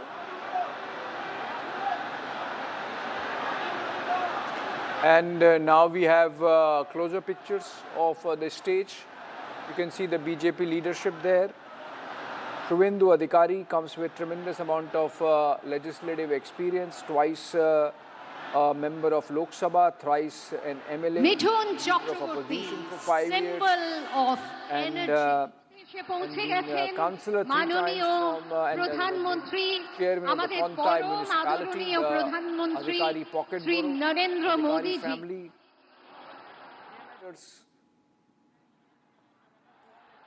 And now, of course, turning into a giant killer, defeating Mamata Banerjee in her own bastion of Bhawanipur, apart from winning his own seat of Nandigram. These are pictures from earlier when Prime Minister arrived at the venue, riding a decorated truck, and along with CM designate Suvendu on one side and the BJP President Shamik Bhattacharya on the other. We are going to see oath-taking ceremony of Suvendu Adhikari panning out in a bit. আমাদের মধ্যে এসে পৌঁছে গেছেন From the time that the আমাদের পরম ruling slogan in Bengal. Shri Narendra Modiji. Okay, do we go now? Okay, we have Mr. Abhijit Roy joining us on this broadcast. He's MD of Berger Paints, joining us live from Bengal. And Mr. Roy, there was once upon a time that the ruling slogan in Bengal was Tomar Bari, Amar Bari, Naxal Bari. Now the slogan is Jai Shri Ram. But essentially, it is not just a transition to Hindutva politics. It is people of Bengal would expect that this is also a transition to a more industrialized Bengal, more developed Bengal, more progressive Bengal, a Bengal which looks at job creation as not just a capitalist enterprise, but also a welfare enterprise for which the government should be acting as an enabler. Yeah, absolutely. And that's the hope that is there. In fact, the government, of the day, which is now coming in, they have promised 3 things which are there in their poll manifesto as well. One, of course, is, giving employment to the youth who, in their own words, the large number of these guys have become sort of settlers outside in different cities, abroad as well. And they need to be brought back into West Bengal by creating opportunities in the state. And that's something which we are looking forward to in terms of developmental work happening, industrialization happening at a rapid scale. At the same time, services, sector also looking up in this state. So that's the expectation which is there, a lot of expectation from this new government. As was the change, when the left front went away and the TMC came, there were immense expectations at that point of time. Some of it got delivered, some did not.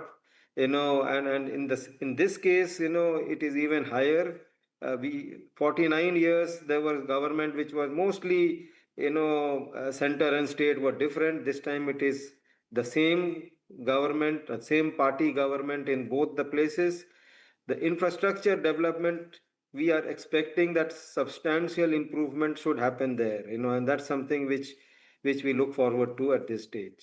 And what about the culture which acts as an enabler or supportive of enterprise? Do you think that transition would be easy to make, or it's going to be a difficult enterprise altogether to bring in that culture of respecting enterprise, respecting capital, respecting the culture which leads to strengthening of those systems which are pro-capital formation, because that's a culture which has been lacking in Bengal. Yeah, so that is a legacy of the left, which was there, and initially they were very anti, industry, anti-industrialist sort of, and therefore, a large number of the enterprises went away from here. They did try to amend it at the fag end of their, stint, but didn't work out. There were a lot of opposition from within, and it didn't work out at that point of time. We expect that such change in attitude of the people have become different, aspirational. They want industrialization. They want their kids to stay in West Bengal. They want the opportunities to open up in this state. So there is a pressure from within, so it will be easier that way. It's the mindset of the bureaucrat and, the politicians which need to change, meeting up these aspirations of the people. I don't think it should be that difficult. Given the track record of BJP elsewhere, it should be relatively, they are oriented in this direction. They have this, they have no, thoughts in their head that, industrialization or industrialists are bad. So therefore, I would assume that this movement culturally that you are talking about, this change is already there within. You just have to, enable that, as you rightly said, and that should happen now.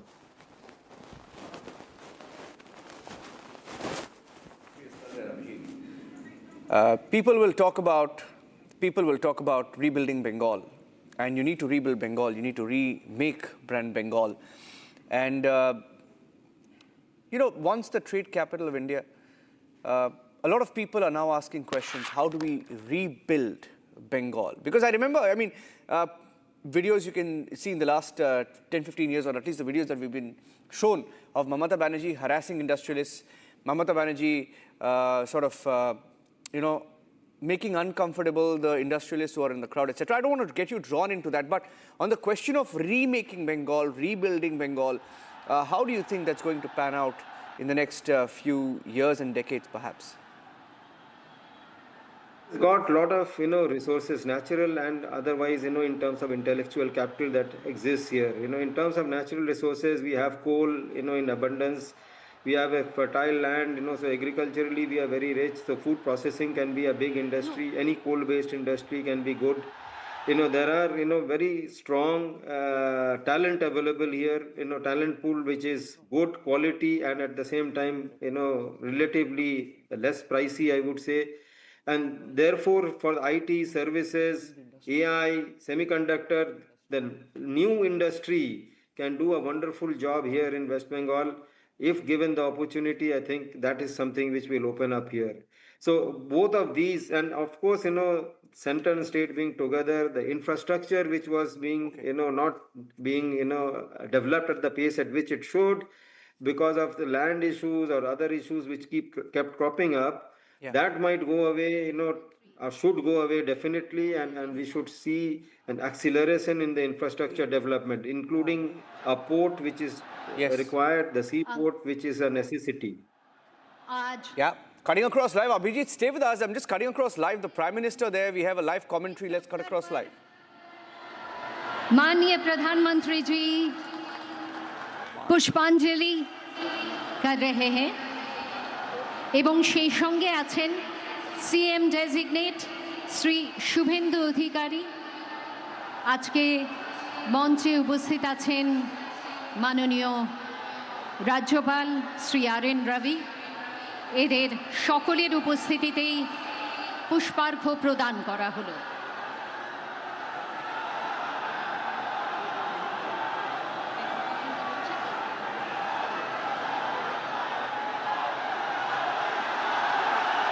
जोरदार कट्टल ध्वनि के साथ स्वागत कीजिए माननीय प्रधानमंत्री परम आदरणीय प्रधानमंत्री श्री नरेंद्र मोदी जी का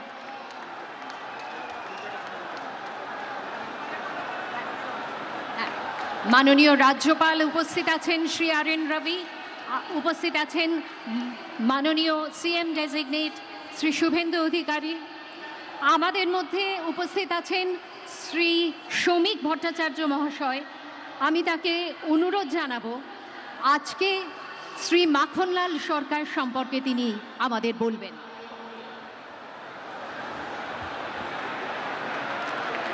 শিলিগুড়ি নিবাসী শ্রী মাখনলাল সরকার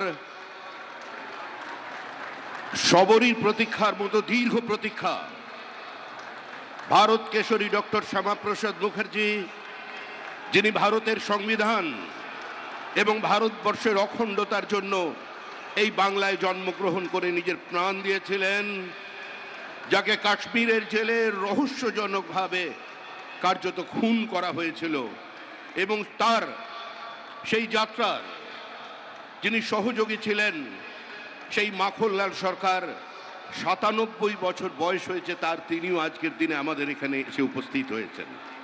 শ্রী মাখনলাল সরকার তারপরে দিল্লিতে একটি দেশাত্মবোধক গান গাওয়ার জন্য দিল্লি পুলিশ তাকে গ্রেপ্তার করে, কংগ্রেসের সরকার নিয়ে যাওয়া হয় বিচারালয়ে।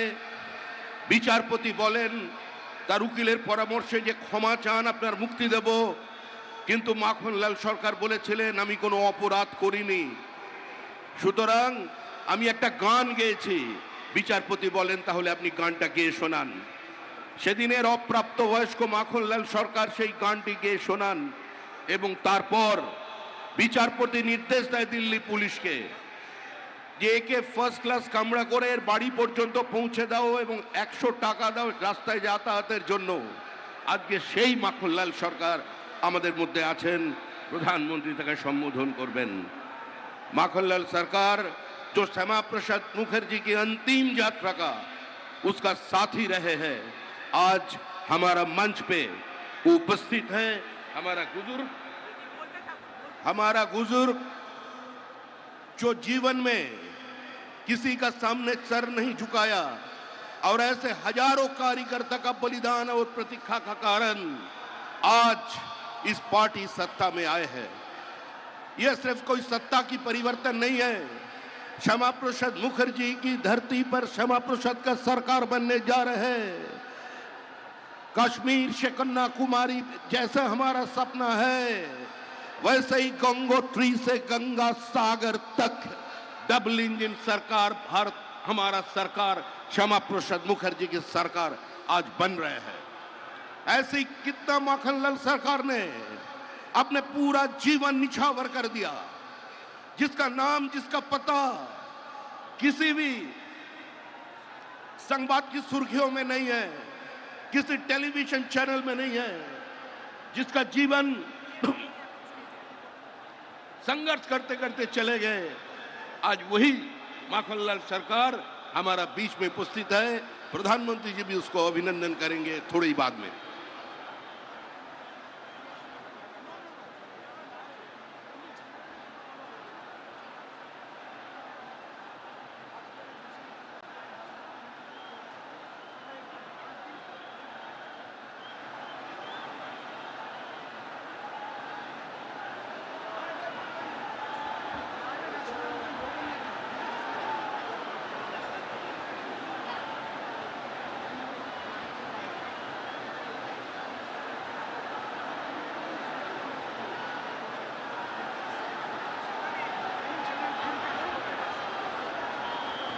মাননীয় প্রধানমন্ত্রী শ্রী নরেন্দ্র মোদীজি, সেই সঙ্গে আছেন মাননীয় গৃহমন্ত্রী শ্রী অমিত শাহজি, আমাদের মধ্যে উপস্থিত আছেন মাননীয় রক্ষামন্ত্রী শ্রী রাজনাথ সিংজি, এবং বহু রাজ্য থেকে বিশিষ্ট মানুষজন আজকে এখানে এসে উপস্থিত হয়েছেন।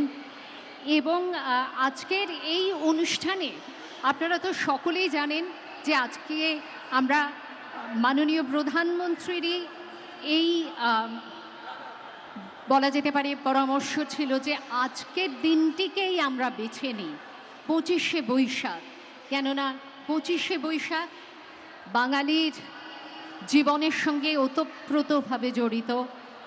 রবীন্দ্রনাথ ঠাকুর, যাকে আমরা সুখে দুঃখে আনন্দে বিষাদে, যাকে আমরা নানান অনুভূতিতে, যাকে আমরা নানান অভিমানে, যাকে আমরা কখনো সুখে কখনো অসুখে তাকে একান্ত আপন করে নিয়েছি, সেই দিনটি আমাদের বারবার প্রথিত করে, আমাদের সংস্কৃতির সঙ্গে আমাদের এগিয়ে চলার পথের দিশা দেখায়। এবং এই দিনটিকে ওপরে আমাদের নির্ভরশীলতা, তার কোনো তুলনা হয় না। এই দিনেই বাংলার অপর এক ইতিহাস সৃষ্টি হবে, এটা সত্যি আমাদের কখনো আমরা কল্পনাও করিনি। কিন্তু মাননীয় প্রধানমন্ত্রী তার অদ্ভুত বিচক্ষণতার মাধ্যমে তিনি আজকের এই দিনটিকে এত সুন্দরভাবে, এত প্রাসঙ্গিকভাবে তিনি যুক্ত করলেন আমাদের বিধানসভার শপথ গ্রহণ অনুষ্ঠানের বা শপথ গ্রহণ সমারোহের সঙ্গে, যে সত্যি সেটা আমাদের কাছে একটি বিশেষ পাওয়ার দিন হয়ে উঠল। এখন থেকে 25শে বৈশাখে যেন যুক্ত হলো আরও এক পরব। 25শে বৈশাখ শুধুমাত্র আমাদের জীবন দর্শন, আমাদের সংস্কৃতির ধারা, আমাদের চড়ুইবেতির নিশানা হয়ে থাকলো না, সেই সঙ্গে রাজনৈতিকভাবে আমরা কতটা অগ্রসর হতে পারি তারও একটি সূচক দিন হিসেবে চিহ্নিত হয়ে থাকলো। 25শে বৈশাখের এই দিনে আপনারা সকলে এসেছেন। আজকে আমরা রবীন্দ্রনাথকে এইভাবে শ্রদ্ধা জানাচ্ছি। আজকের এই দিনটিকে আমরা সফল করে তুলছি। এটি সত্যি আমাদের সকলের কাছে একটি মনে রাখার মতো ঘটনা। Ladies and gentlemen, what a wonderful coincidence, or let's say what a wonderful coordination has been achieved when the most honorable Prime Minister had suggested that we choose 25শে Boishakh, the birthday of Gurudev Rabindranath Tagore, for the swearing-in ceremony. There was a wonderful conjunction. On the one hand, Rabindranath not only gives us a direction in life in all kinds of going forward, and with that is now added something of political significance, a political revival, a political energy that would once again make West Bengal so very relevant, so very frontline in our country. Today, the swearing-in ceremony is a symbol, and 25শে Boishakh is of course another symbol, and the two symbols have come together to create a metaphor which is extraordinary. Meanwhile, we find people joining us on the dais. আমাদের আজকের এই অনুষ্ঠানে বিশিষ্ট অতিথিরা ক্রমশ এসে উপস্থিত হচ্ছেন এই মঞ্চে, এবং আর অল্প কিছুক্ষণের মধ্যেই আমরা শুরু করতে চলেছি আমাদের আজকের এই শপথ গ্রহণ অনুষ্ঠান।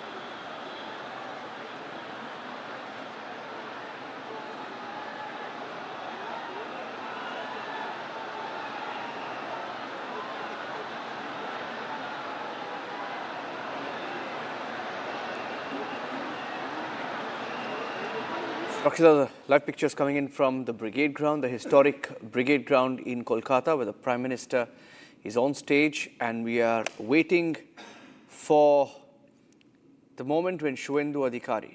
In fact, on that stage, there are two people clad in saffron. One is Yogi, and the other Suvendu Adhikari.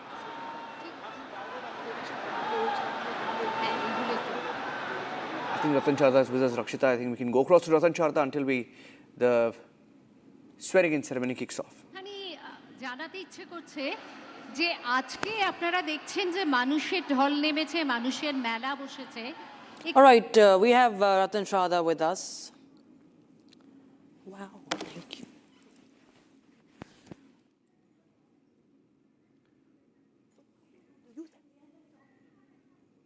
Okay, so we'll go across to Ratan Chadha. Ratan Chadha, I mean, while you look at these pictures, I just want to get your thoughts as we cut across and officially, the Suvendu era begins in Bengal.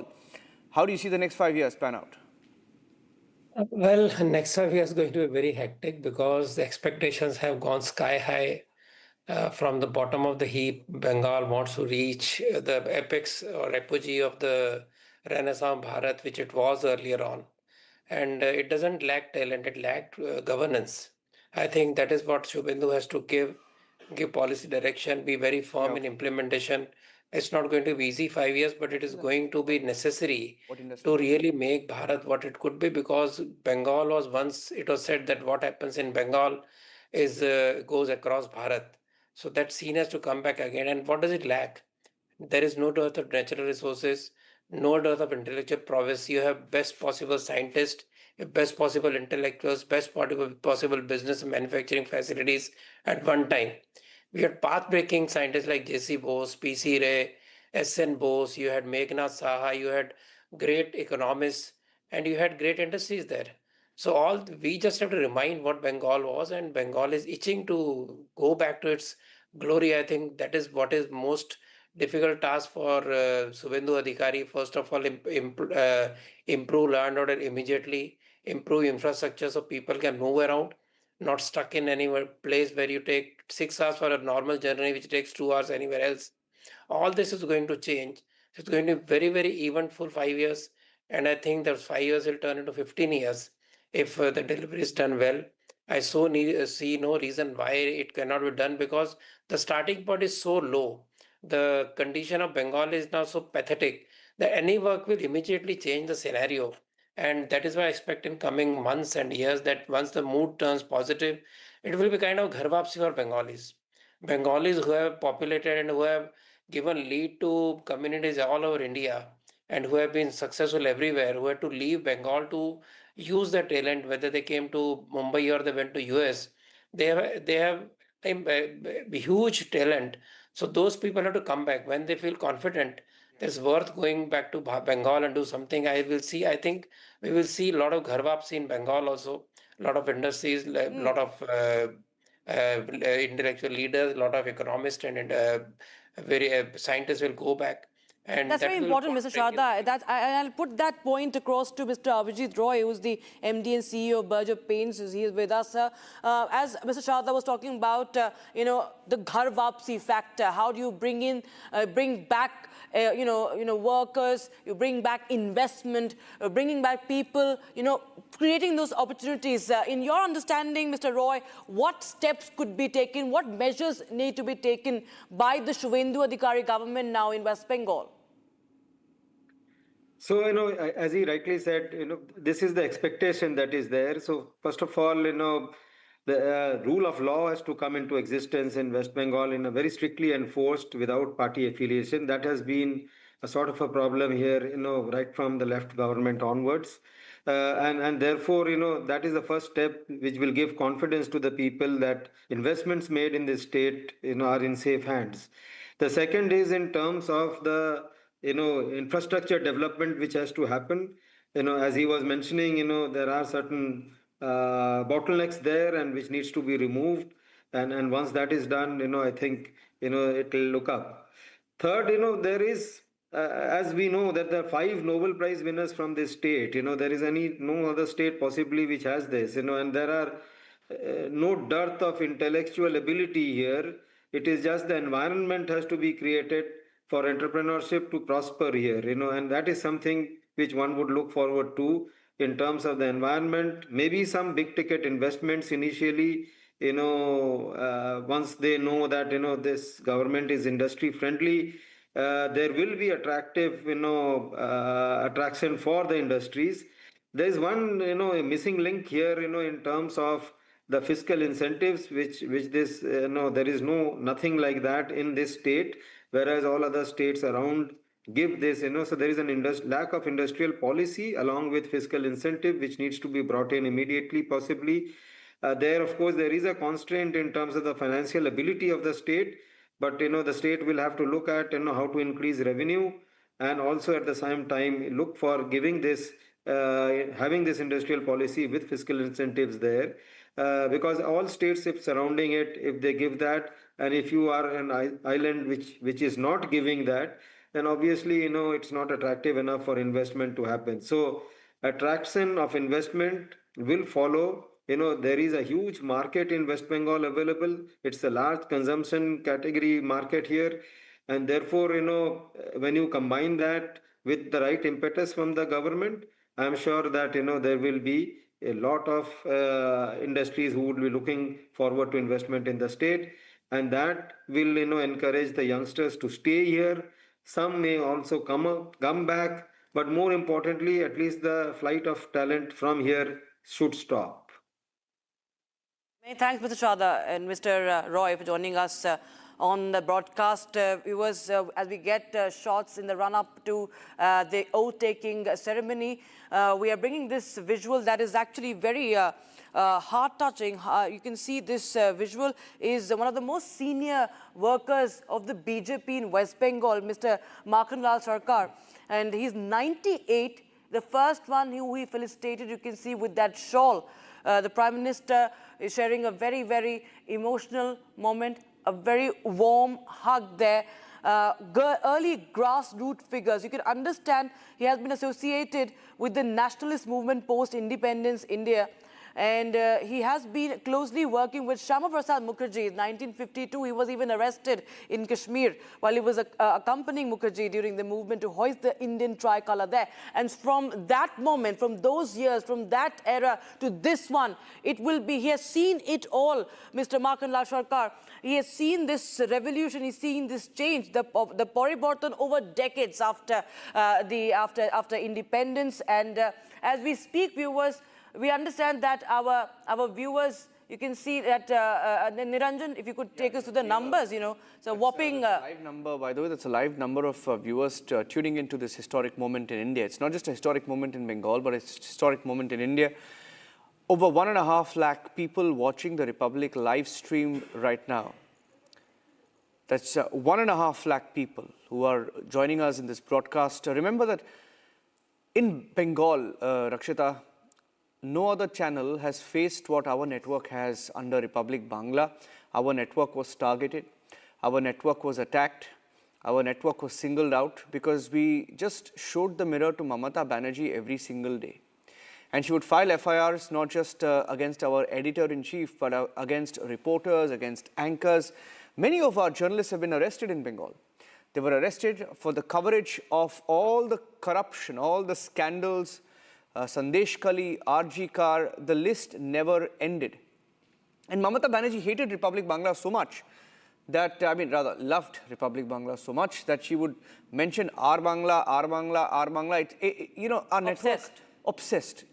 It was like a nightmare to her. It was a nightmare. And eventually, they say that dictators fall.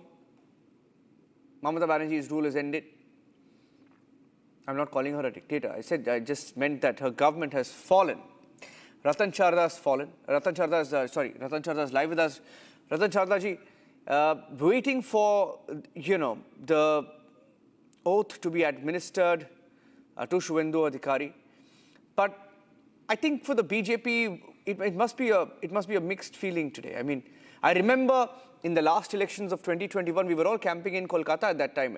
Ratan Chadha ji, I'll tell you a story because you know the story very well.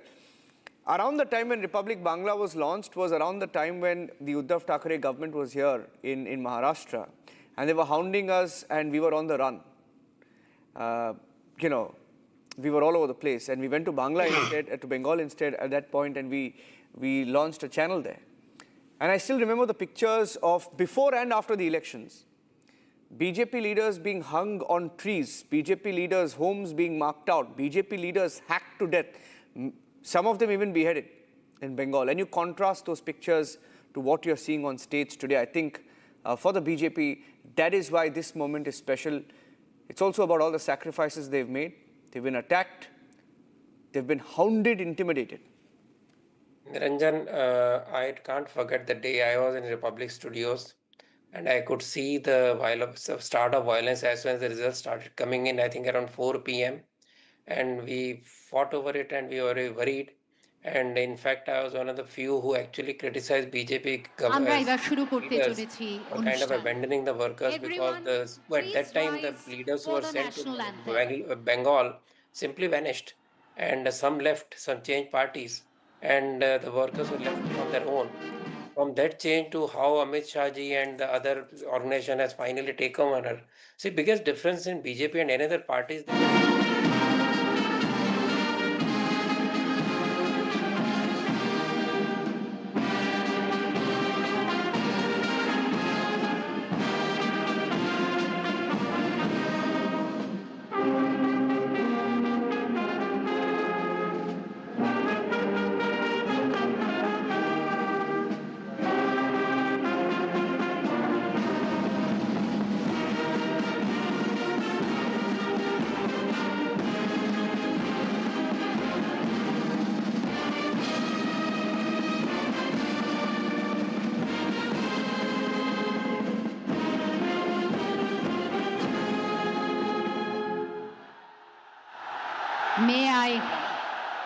May I now request the Chief Secretary to take over the proceedings.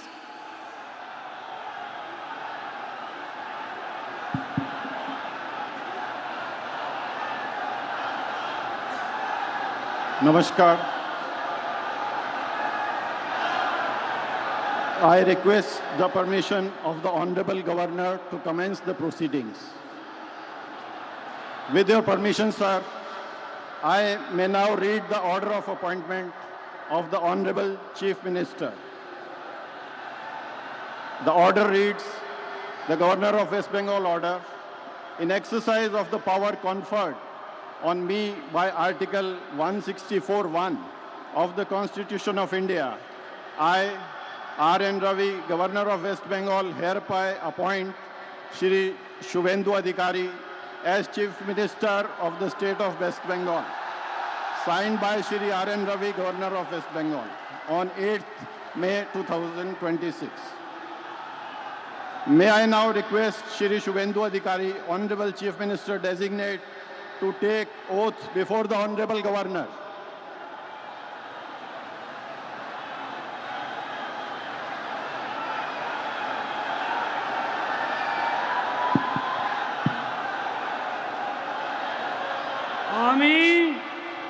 আমি শুভেন্দু অধিকারী ঈশ্বরের নামে শপথ করিতেছি যে বিধি দ্বারা স্থাপিত ভারতের সংবিধানের প্রতি আমি অকৃত্রিম নিষ্ঠা ও আনুগত্য পোষণ করিব। আমি ভারতের সার্বভৌমত্ব ও অখণ্ডতা রক্ষা করিব। পশ্চিমবঙ্গ রাজ্যের মুখ্যমন্ত্রী রূপে আমার কর্তব্যসমূহ নিষ্ঠাপূর্বক এবং বিবেকসম্মতভাবে নির্বাহ করিব এবং ভয় বা পক্ষপাত, প্রীতি বা বিদ্বেষ রহিত হইয়া সকল শ্রেণীর জনগণের প্রতি সংবিধান ও বিধি অনুসারে ন্যায়াচরণ করিব।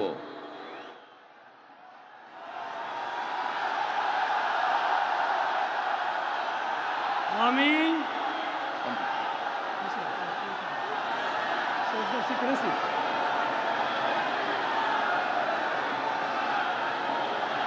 আমি শুভেন্দু অধিকারী ঈশ্বরের নামে শপথ করিতেছি যে পশ্চিমবঙ্গ রাজ্যের মুখ্যমন্ত্রী রূপে যে কোনো বিষয় যাহা আমার বিবেচনার জন্য আনীত হইবে বা আমি জ্ঞাত হইব, তাহা মুখ্যমন্ত্রী রূপে আমার কর্তব্যসমূহের যথাযথ নির্বাহের জন্য যেরূপ আবশ্যক হইতে পারে তদ্গতিকে আমি প্রত্যক্ষ বা পরোক্ষভাবে কোনো ব্যক্তি বা ব্যক্তিগণের নিকট জ্ঞাপন করিব না বা প্রকাশ করিব না।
With your permission, sir, I now read out the order of appointment of all the honorable ministers.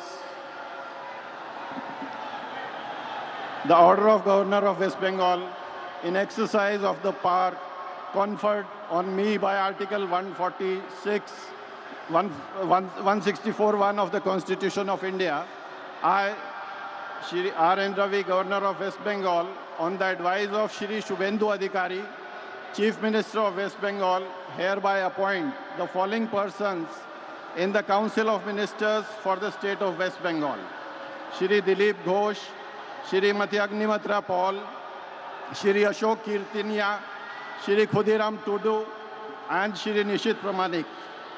May I now request Shri Dilip Ghosh, Honorable Minister Designate, to write and take oaths before the Honorable Governor.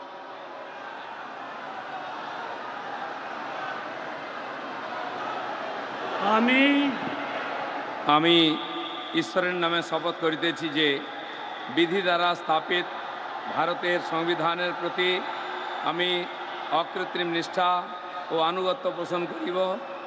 আমি ভারতের সার্বভৌমত্ব ও অখণ্ডতা রক্ষা করিব। পশ্চিমবঙ্গ রাজ্যের মন্ত্রীরূপে আমার কর্তব্যসমূহ নিষ্ঠাপূর্বক এবং বিবেকসম্মতভাবে নির্বাহ করিব এবং ভয় বা পক্ষপাত প্রীতি বা বিদ্বেষ রহিত হইয়া সকল শ্রেণীর জনগণের প্রতি সংবিধান ও বিধি অনুসারে ন্যায়াচরণ করিব। আমি শ্রী দিলীপ কুমার ঘোষ ঈশ্বরের নামে শপথ করিতেছি যে পশ্চিমবঙ্গ রাজ্যের মন্ত্রীরূপে যে কোনো বিষয় যাহা আমার বিবেচনার জন্য আনিত হইবে বা আমি জ্ঞাত হইব, তাহা ওই মন্ত্রীরূপে আমার কর্তব্যসমূহের যথাযথ নির্বাহের জন্য যেরূপ আবশ্যক হইতে পারে তদ্ব্যতিরেকে আমি প্রত্যক্ষ বা পরোক্ষভাবে কোনো ব্যক্তি বা ব্যক্তিগণের নিকট জ্ঞাপন করিব না বা প্রকাশ করিব না।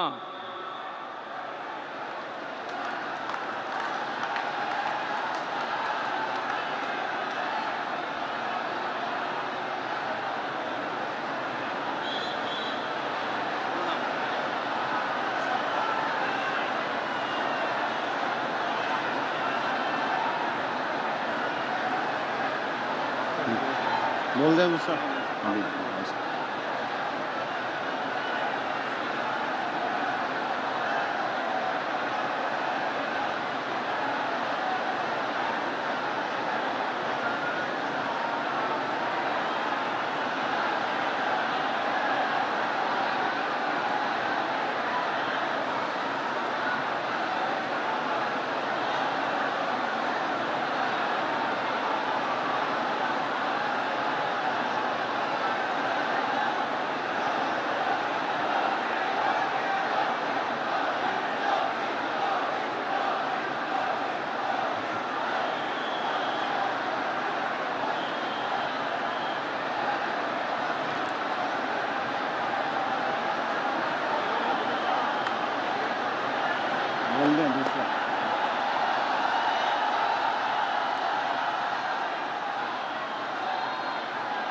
Announce second.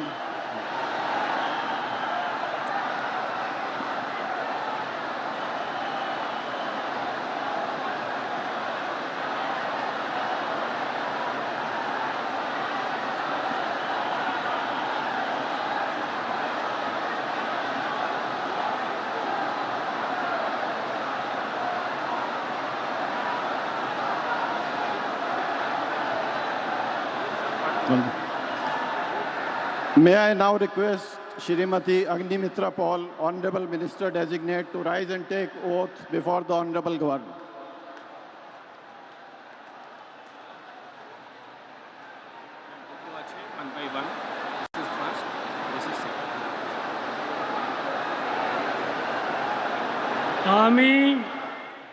আমি শ্রীমতী অগ্নিমিত্রা পাল ঈশ্বরের নামে শপথ করিতেছি যে পশ্চিমবঙ্গ রাজ্যের মন্ত্রী রূপে যে কোনো বিষয় যাহা আমার বিবেচনার জন্য আনিত হইবে বা আমি জ্ঞাত হইব, তাহা ওই মন্ত্রী রূপে আমার কর্তব্যসমূহের যথাযথ নির্বাহের জন্য যেরূপ আবশ্যক হইতে পারে তদ্ব্যতিরিকে আমি প্রত্যক্ষ বা পরোক্ষভাবে কোনো ব্যক্তি বা ব্যক্তিগণের নিকট জ্ঞাপন করিব না বা প্রকাশ করিব না।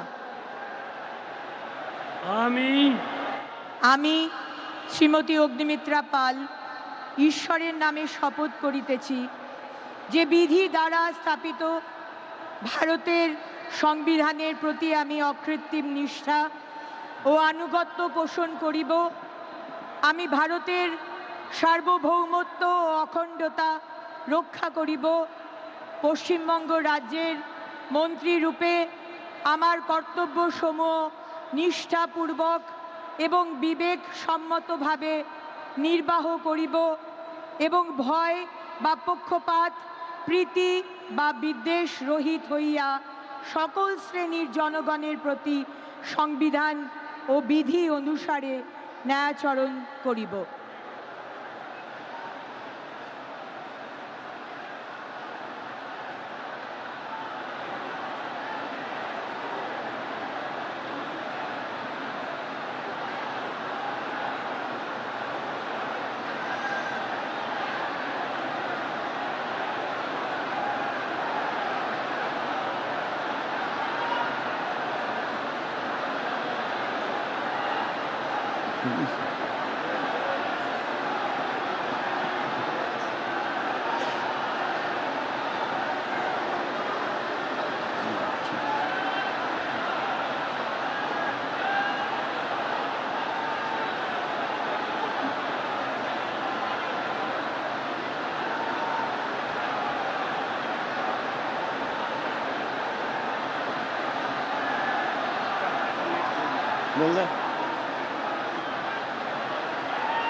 May I now request Shri Ashok Kirtaniya, Honorable Minister Designate, to rise and take oath before the দ্বারা স্থাপিত ভারতের সংবিধানের প্রতি আমি অকৃত্রিম নিষ্ঠা ও আনুগত্য পোষণ করিব।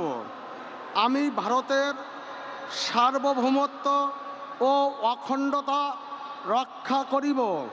পশ্চিমবঙ্গ রাজ্যের মন্ত্রীরূপে আমার কর্তব্যসমূহ নিষ্ঠাপূর্বক এবং বিবেকসম্মতভাবে নির্বাহ করিব এবং ভয় বা পক্ষপাত প্রীতি বা বিদ্বেষ রহিত হইয়া সকল শ্রেণীর জনগণের প্রতি সংবিধান ও বিধি অনুসারে ন্যায়চারণ করিব।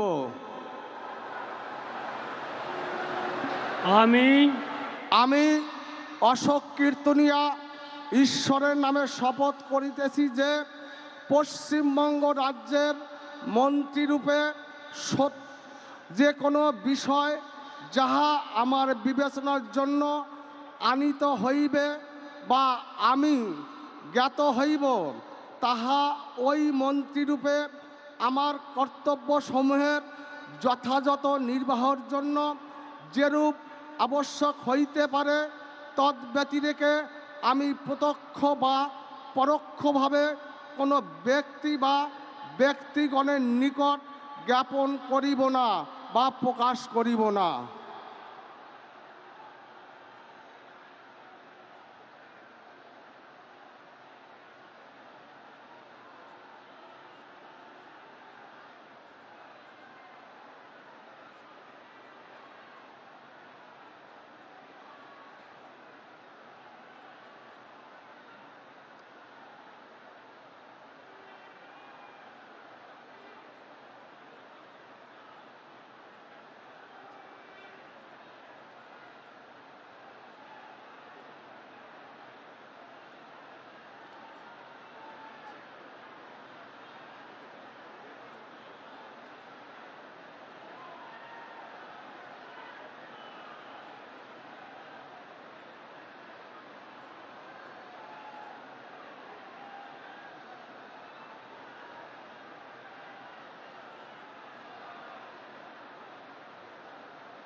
May I now request Shri Khudiram Tudu, Honorable Minister Designate, to rise and take oath before the Honorable Governor.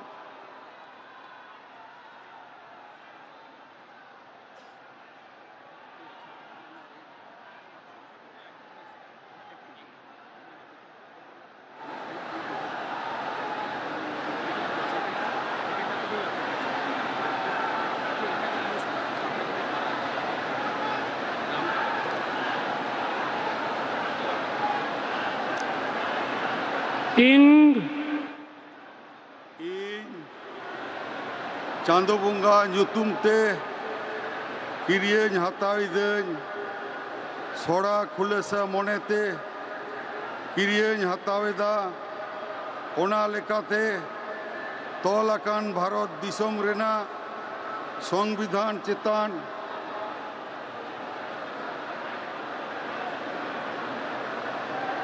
Jiwi Gahir Man ar Manot in Dohoya Indo Bharat Rena Samani ar Jumit Rukhiye Dohokati Chala Paschim Bangla Ponot Rena Meet Montri Lekate Inya Angibharia Ko Man ar Nichora Moneti Kami Purewa ar Botor se बेगौर तौरब सिने दुलड़ से हाला हता बांग मोने कते ने होड़ चितान नोआ संविधान आर आरी को मनाव बताव कते समझोस तीन कमियां इन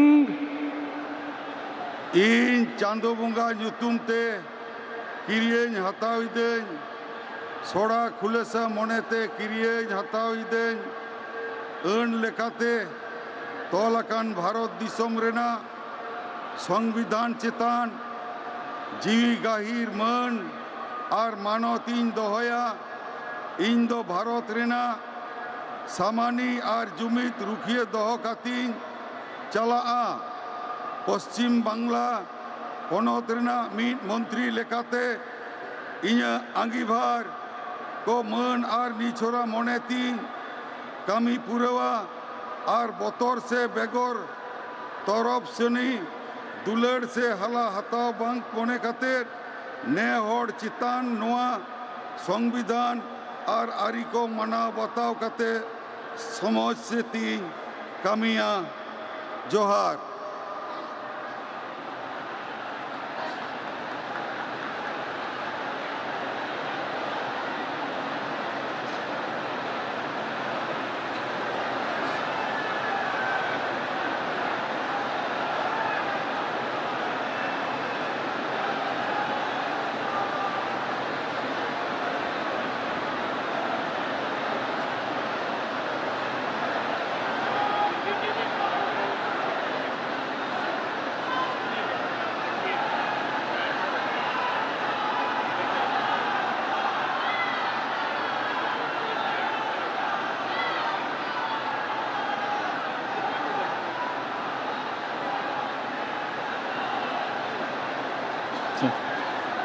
May I now request Shri Nishit Pramanik, Honorable Minister Designate, to rise and take oath before the Honorable Governor.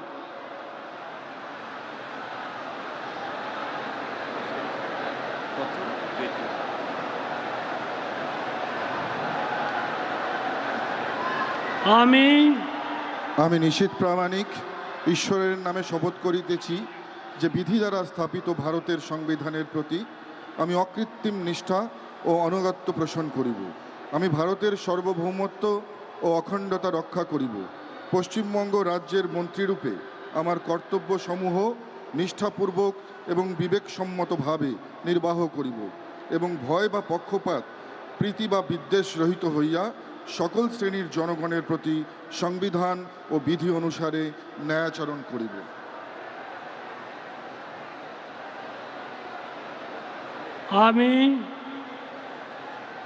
আমি নিশিত প্রামাণিক ঈশ্বরের নামে শপথ করিতেছি যে পশ্চিমবঙ্গ রাজ্যের মন্ত্রীরূপে যে কোনো বিষয় যাহা আমার বিবেচনার জন্য আনিত হইবে বা আমি জ্ঞাত হইব, তাহা ওই মন্ত্রীরূপে আমার কর্তব্য সমূহের যথাযথ নির্বাহের জন্য যেরূপ আবশ্যক হইতে পারে, তদ্ব্যতিরিকে আমি প্রত্যক্ষ বা পরোক্ষভাবে কোনো ব্যক্তি বা ব্যক্তিগণের নিকট জ্ঞাপন করিব না বা প্রকাশ করিব না।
We thank the Honorable Prime Minister and the dignitaries for their gracious presence.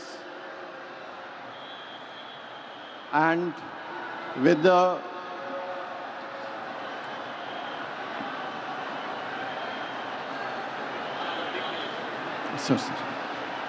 And with the permission of His Excellency the Governor, sir, the proceedings may now be closed. All are requested to rise for the national anthem.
think, Shravan, the big takeaway, from the pictures there, of course, people will look at this video many times over in the next few years and decades when all the chief ministers and all the leaders of the NDA came on stage. And that special moment when Yogi Adityanath gave his saffron gamcha to Suvendu Adhikari, I think is symbolic, tells you the story of Bengal today. Well, in fact, this is undoubtedly a historic moment, but also a dream come true for the Bharatiya Janata Party, for a party that essentially began from the land of West Bengal to not being able to form a government for the longest time.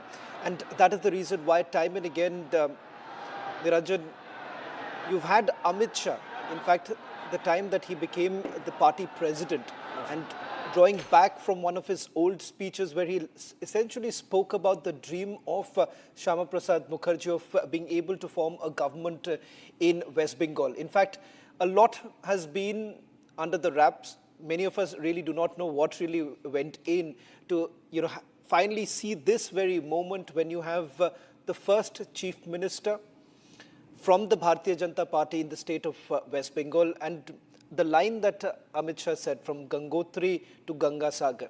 Today you have a situation where you have the Bharatiya Janata Party being able to secure the borders of this country, and that has been the biggest concern for many who have come from that part of of the country. In fact, many of us who have seen Brigade Ground, and it's a complete change. A point in time when you've had those red flags of the communist parties, and no one would have really thought that could you actually have seen the kind of a saffron surge that we have seen today in the state of West Bengal. That has now become a reality. And the way forward perhaps has also been, the roadmap has also been laid out by Amit Shah. And one needs to underscore the point that no longer are you really looking at the kind of political revenge that we've essentially seen every time a government has changed. Yeah. When the left was out of power in 2011, we saw political revenge happening. When last elections, many thought that BJP would come to power, did not happen. Trinamool Congress came to power. We had over 300 cases. Today, the situation being the way it is, you've had Amit Shah putting the roadmap, laying the roadmap very clear, saying that this is, coming back of Sonar Bangla. And I guess that's the picture, the picture that epitomizes the roadmap that has been laid by Union Home Minister Amit Shah.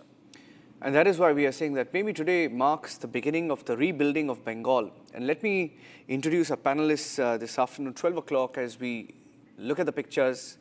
Jaideep Mazumdar, a political analyst, will be joining us live from Kolkata.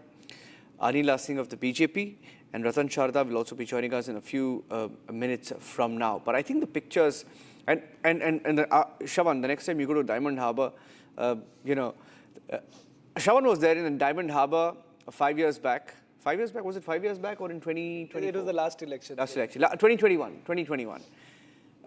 He was covering Abhishek Banerjee's constituency when he too was attacked. So I hope things change. 2019, I think. Yeah. There was a Lok Sabha election, 2019. 6 years back. I witnessed the Diamond Harbour model. Diamond Harbour model. You have been witness to the Diamond Harbour model. It will be interesting to see what happens to the Diamond Harbour model going forward. So, ladies and gentlemen, as we look at those pictures, let's show you some of the images, the defining images. Let's go full frame to those pictures because we'll speak over those pictures of Suvendu Adhikari. He's been the giant killer. Since 2021, he entered BJP in 2020, and since 2021, when the elections, when BJP's first big bid to Bengal took place, he has been the face, the central focus of the BJP. They saw something in him, isn't it, Shravan? They saw something in him. He was sent to Nandigram, and he promised that he would dislodge Mamata there. He won by a narrow margin, 1,956,956 votes.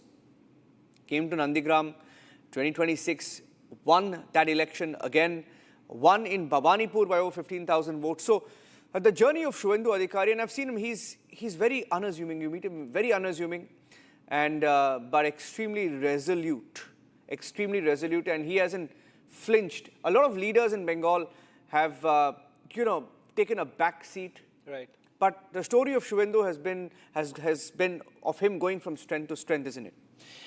The man started with the Congress party, shifted to Trinamool Congress, as at one point in time was seen as closest aide of Mamata Banerjee, someone who took care of Nandigram. What really changed thereafter, from what he himself had spoken in multiple interviews that he has given? The very fact that Mamata Banerjee's party was basically being run as a family party. You've had Bhaipo running it. That is something that did not go down well with Suvendu Adhikari in one of his interviews to Republic Bangla, where he essentially spoke about the fact that there is no future of a Trinamool Congress, and no one within the Trinamool Congress had a future because it would have been handed over. The power shift would have taken place. Mamata Banerjee would have handed it over to Abhishek Banerjee. And Abhishek Banerjee, as far as ideology is concerned, that is questionable. And that is what Suvendu Adhikari has been saying. What about ideology? And that's where he says that he stands for the right. He stands for what he believes in the revival of Hindutva in the state of West Bengal. In fact, this picture that you see of Suvendu Adhikari and Yogi Adityanath is telling. It tells you a story of how Suvendu Adhikari has essentially branded himself as the icon of Hindutva in West Bengal. And that's exactly the narrative that was weaved by him throughout the campaigning, where he says that, where he went on telling that Hindus, there is going to be an uprising of Hindus. And that is exactly what we are also witnessing right now. The consolidation, the fear that the Hindus had for the very long time in the state of West Bengal, that has been completely shattered. And something that Suvendu Adhikari has maintained all through, that those who were not being allowed to vote were finally allowed to vote this time. And that is the reason why Poriborton has actually taken place, the change that many were basically longing for. And this calls for what many believe, resurrection of West Bengal, something that hasn't happened for a very, very long time. In fact, let me go across to Pratim Ranjan Bose, who's joining us on this broadcast. Pratimda, you have seen several governments come and go. In fact, as far as West Bengal is concerned, one government comes into power and stays for a very, very long time.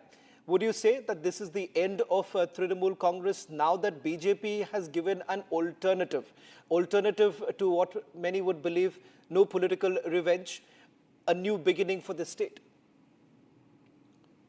Obviously, it's a new beginning of the state. First of all, because after the Siddhartha Shankar Roy government, this is the first time we are having the same party in both state and center, number one. Number two is, for 50 years of left rule and Trinamool rule, there was a conscious effort to keep the state out of the national politics. And it actually peaked during Mamata Banerjee's time. So the conflict with the center was a constant theme. We want respite from that. I mean, people don't vote a party to fight with the center. If there is a perfect cause, let that be okay. But otherwise, it's not your job to keep on fighting. Your job is to do good for the state. So we want that. I mean, citizens would love to see that. The end of political violence. See, the violence of 50-year-long violence is no small thing.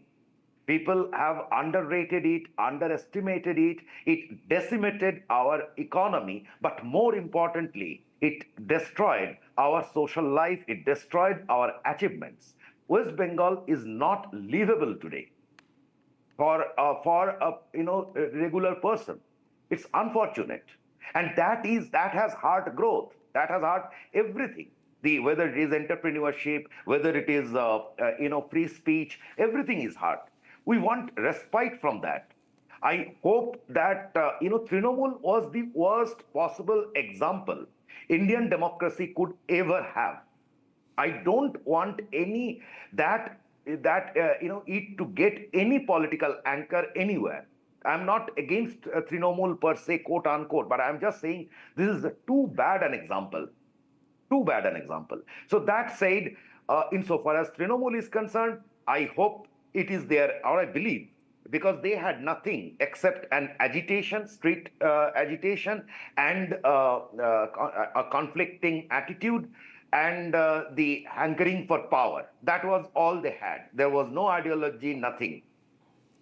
Whatever fits their bid for power is their ideology. So I believe this party will implode. We are already seeing signs of it, and it will go further. Most importantly, and finally, Mamata Banerjee's one of her USPs was the undefeated. She was undefeated since 1989 to 2021. Yes. She was the primary engine of the party. Now that she has been defeated twice, one in away match when she went out to challenge Suvendu Adhikari, then in 2026 at her home turf, her political career is over. That is what I understand. Yeah. Jaideep Mazumdar is also joining us. Jaideep, for 8 decades almost, Bengal has been against Delhi-centric politics. 8 decades. But I think the verdict somewhere tells you that each of those governments in the 8 decades has let down people so bad that, you needed to get a BJP government in to fix the mess that they put Bengal in. Right, absolutely. See, this is actually, I would say, it's the beginning of a new dawn. It's a momentous day which signifies the rebirth of Bengal, if I may use the term. Yeah, I would like to, quote Rajnath Singh. He wrote an article in a newspaper this morning. That the elections were not merely a political contest, but an opportunity to restore the lost glory of Bengal, a civilization calling that transcends electoral considerations. I fully agree with this. This election was momentous in not only Bengal's history. I will go a bit further and say that the security and prosperity of the Northeast is intrinsically tied to the security and prosperity of Bengal. There's a problem with your video line. I believe you're getting some call, and that's the reason why we're losing your video. We'll try and fix that. Niranjan, just a quick question also from Pratimda, because it's not going to be an easy task for anyone. Yes. In fact, Pratimda, you're taking a broken system forward, and to be able to fix that and also meet the aspirations or the expectations of the people of Bengal is going to be a huge, huge task right now for Suvendu Adhikari. 100%. See, that people, I think you said 8 decades, not 8 decades, 6 decades to be precise, when you saw the destruction. Because Bidhan Chandra Rai government and up to even Siddhartha Shankar Rai, there was a different focus. Bidhan Chandra Rai, we saw what can happen when a good government is in place. Whatever Bengal has today is because of Bidhan Chandra Rai.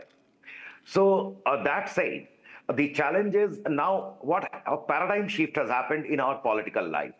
For 5 or 6 decades, I mean, the left movement started from 1930s, and for last 6 decades, since the 1967, leftist ideals became a guiding force of the elites in the society.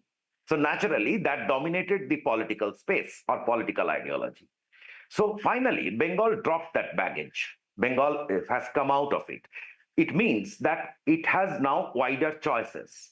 It also means, if we look at it chronologically, after 34 years, then 15 years, people pushed TMC out. So BJP now is a government that has to perform. It just cannot expect to stay in power by managing the opposition and all those tricks, which we saw in the past.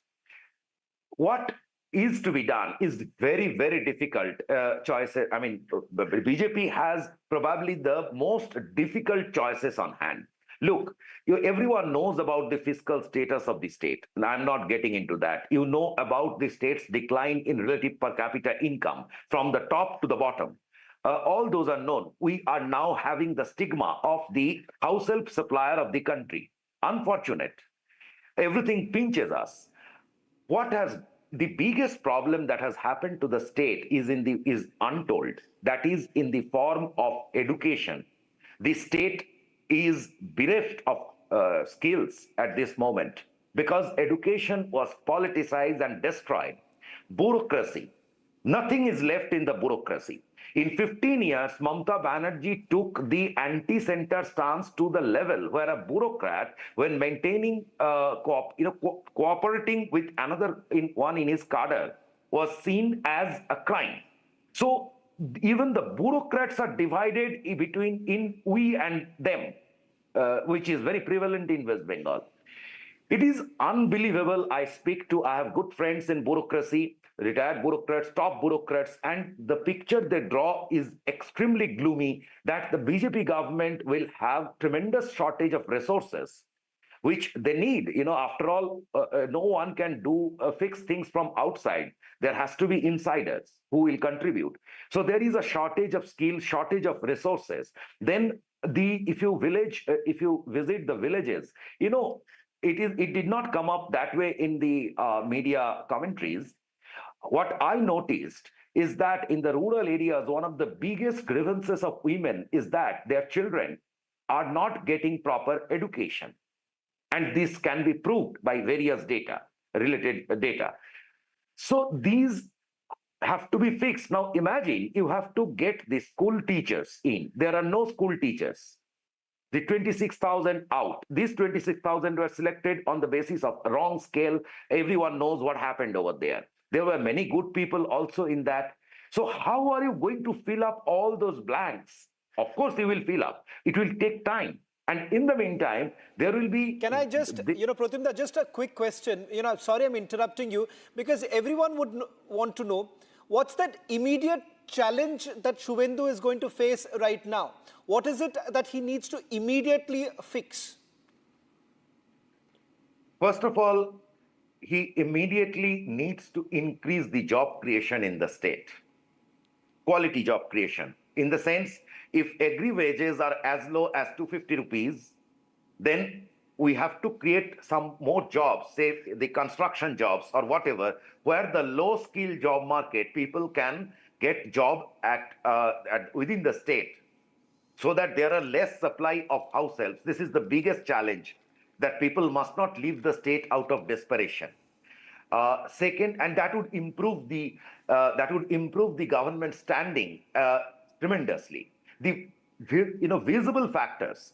The law and order is going to be the biggest and the single most task and the biggest challenge for Suvendu, because the whole policing system is broken, destroyed. That will be the biggest challenge, and any improvement in law and order is going to leave a marked change in the, people will just appreciate that. The situation is pathetic at this moment. Right. Anila, for the BJP, it's a dream come true. There's no doubt about it. But for many of the Karyakartas who've actually traveled to West Bengal in the run-up to the campaigning, one of the biggest fear that many had was, will you be able to, I believe we'll try and reconnect with Anila in a short while from now.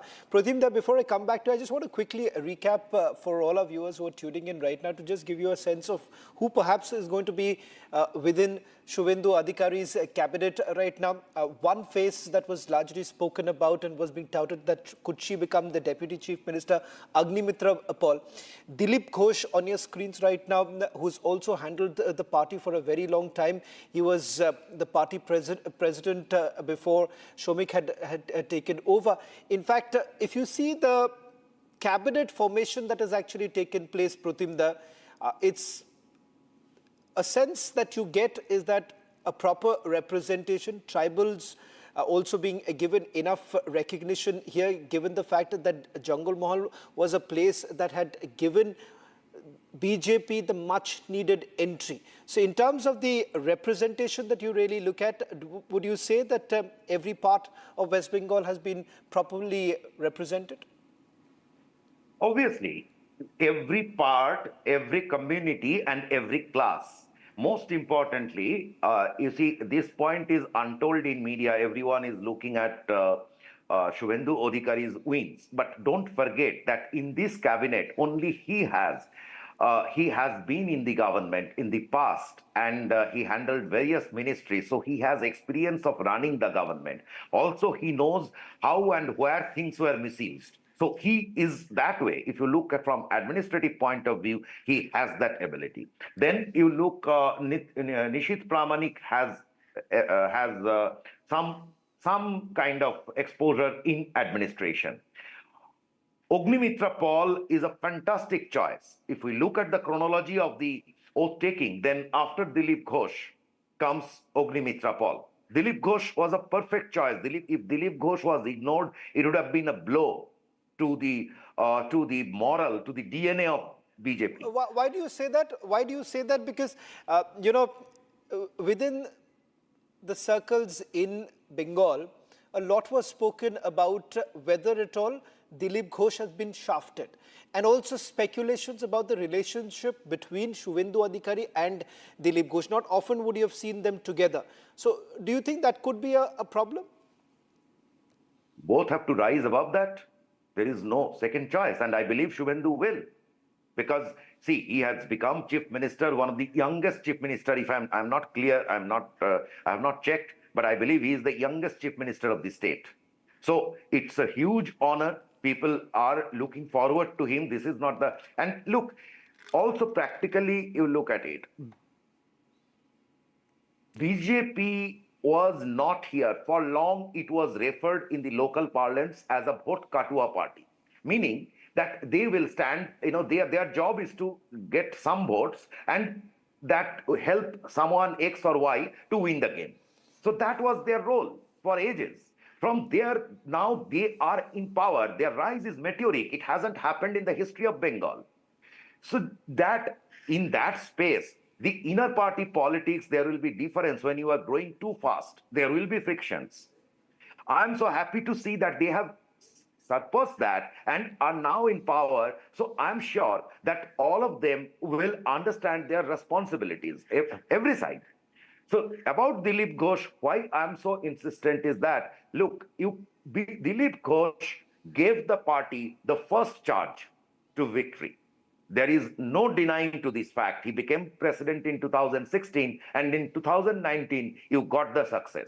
And he brought tremendous enthusiasm within the BJP fraternity, right. And it was his ability or his, that rhetorical stance to counter TMC in their own language had actually given a lot of courage to the grassroots BJP workers.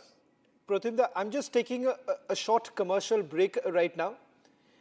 Okay, I'm told that Anila has already joined. Anila, I'll take that quick question with you and then slip into a short commercial break here.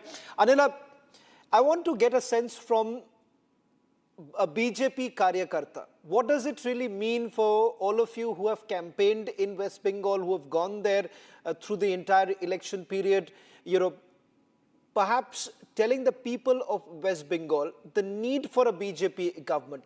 What does it mean for a BJP Karyakarta today to see a BJP government being sworn in?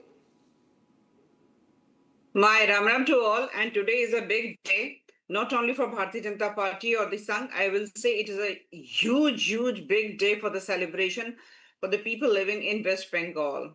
So what we observed today, like today's oath ceremony, was not merely the formation of the government. It is the triumph of the unwavering faith that the people of the West Bengal had shown in Narendra Modi's leadership. They have got full confidence that it is going to be the end of Atyachar, Bhrishtachar and Durachar. They want progress, they want development, they want security. They want the identity of the West Bengal to come back again. It is a land of Sahitya, Sanskriti and bravery. And what these people have done.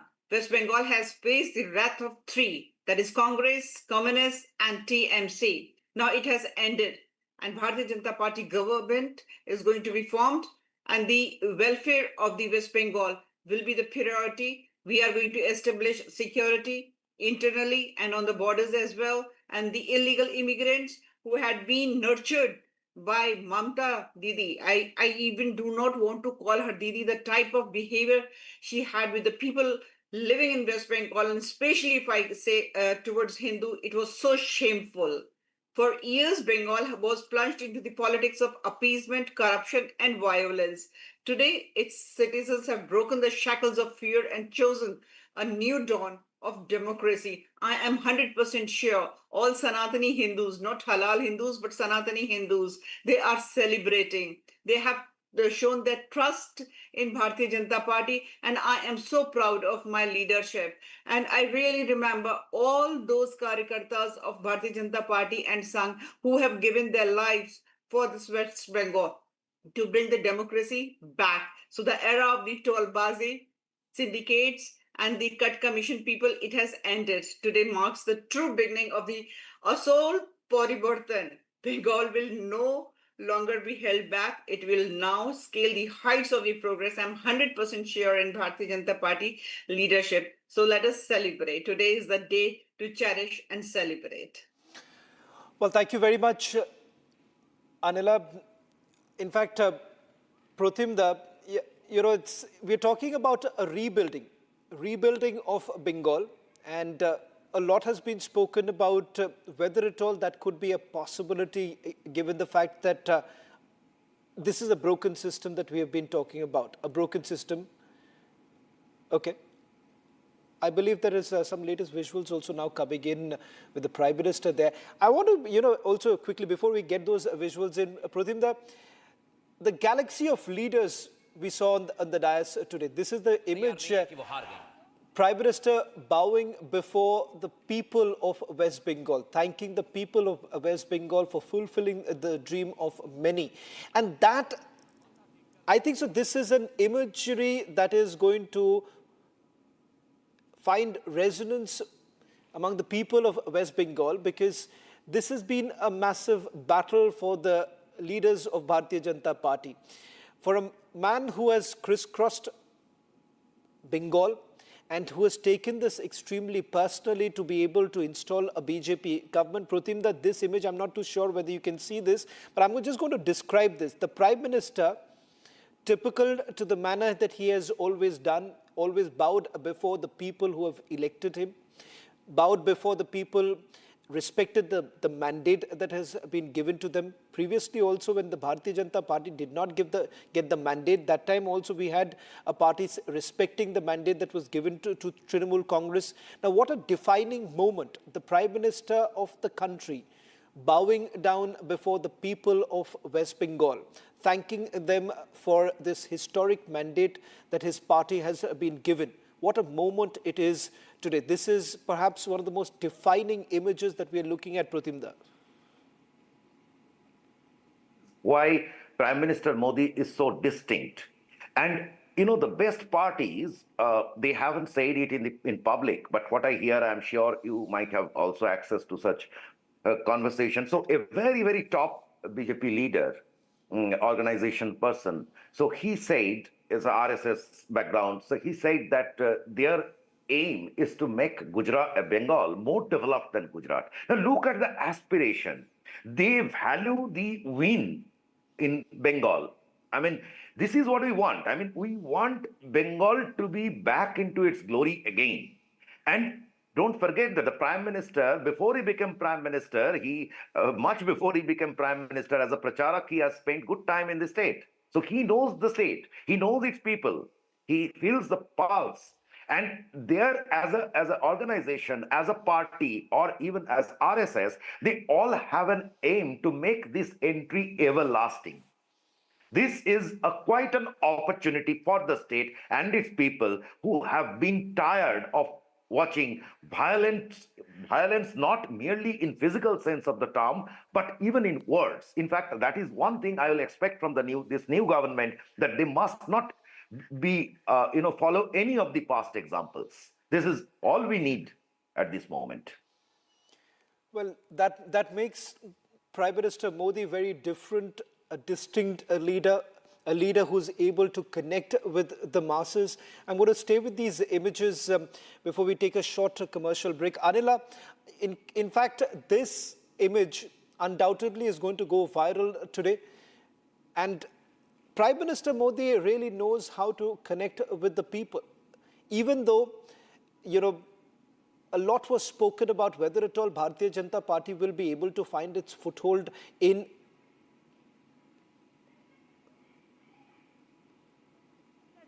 Okay. Anila, I want to stay with these images right now of the Prime Minister. And as I was saying, that a distinct leader, unique in many ways, because always being able to find a way to connect with the masses today. It may not be very surprising for you. It may not be surprising for those who have known the Prime Minister for a very, very long time. But this exactly shows what does it mean to connect with the people. Should I come in? Yeah, go ahead, Anila. All right.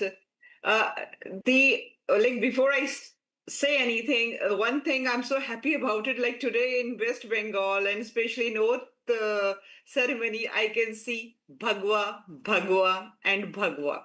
This is the same Bhagwa which was coined with the name of Atankavad, terrorism, by Congress party. And today we can see the change of color. Not only the change of guard, but the change of color. Bhagwa is there in West Bengal.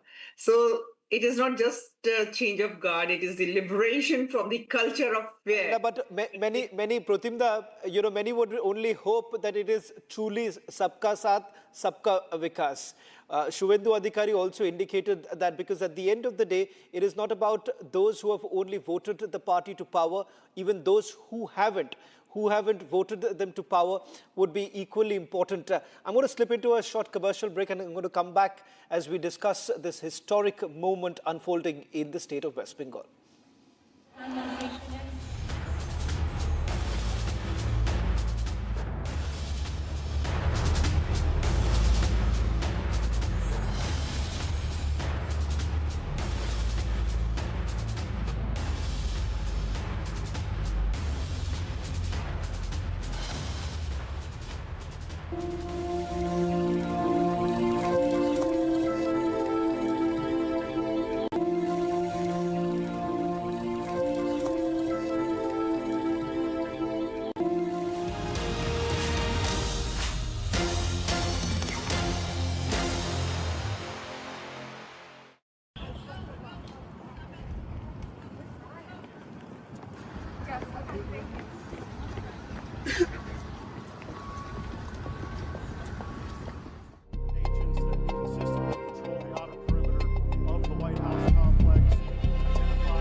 Approximately 3:30 this afternoon, our plainclothes officers and agents that consistently patrol the outer perimeter of the White House complex identified a suspicious individual that appeared to have a firearm. They called in support from our marked uniformed Secret Service police to make contact with that individual.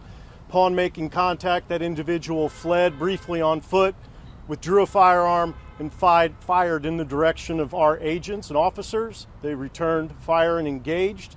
That individual was hit. He's since been transported to the hospital. I have no comments on his condition. I can tell you that at least one, we believe only one bystander was hit by the suspect. That individual, it's a juvenile, did not sustain any life-threatening injuries, but he's also receiving treatment at the hospital. I'll point out that not long before this shooting occurred, the Vice President's motorcade did transit through this area.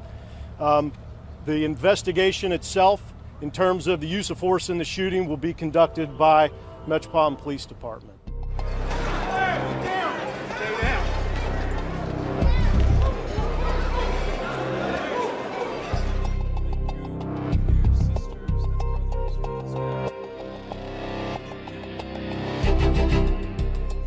Great to be here. I'm thrilled to be back in the home of a great place. I love Florida. We love Florida. With all of the very proud, great American patriots of the villages. Are we happy with the villages? We like the villages.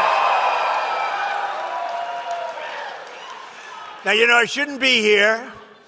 There was just an attempt, I won't use the word, an attempt, they say, on my life.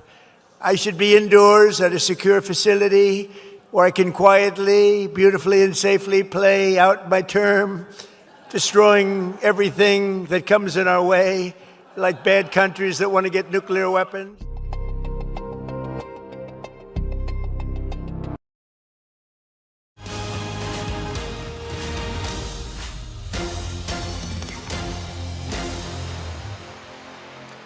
A BJP government has now been installed in the state of West Bengal, the first BJP chief minister in West Bengal. Pratimda, to continue with the conversation that we were having earlier, I want to go back to this pictures of the Prime Minister bowing before the people of West Bengal from the Brigade Ground. And it's quite historic. This is the very ground where the left parties, the communists, for the longest time had taken full control of. And then, of course, you've had the Trinamool Congress too. What would you really say about the image of Buddhadev Babu and Biman Bose, who were basically present during the swearing-in ceremony of Mamata Banerjee? And today, the situation has changed. There was still a political culture, even when the left were in power, Pratimda. One can not forget the manner in which Buddhadev Babu had basically responded. In fact, I remember when the left front was almost voted out of power, around 1 o'clock in the afternoon, Buddhadev Babu had already tendered his resignation. He had gone to Raj Bhavan, and even before the numbers were basically settling down, Buddhadev Babu knew that left is now out of power. One.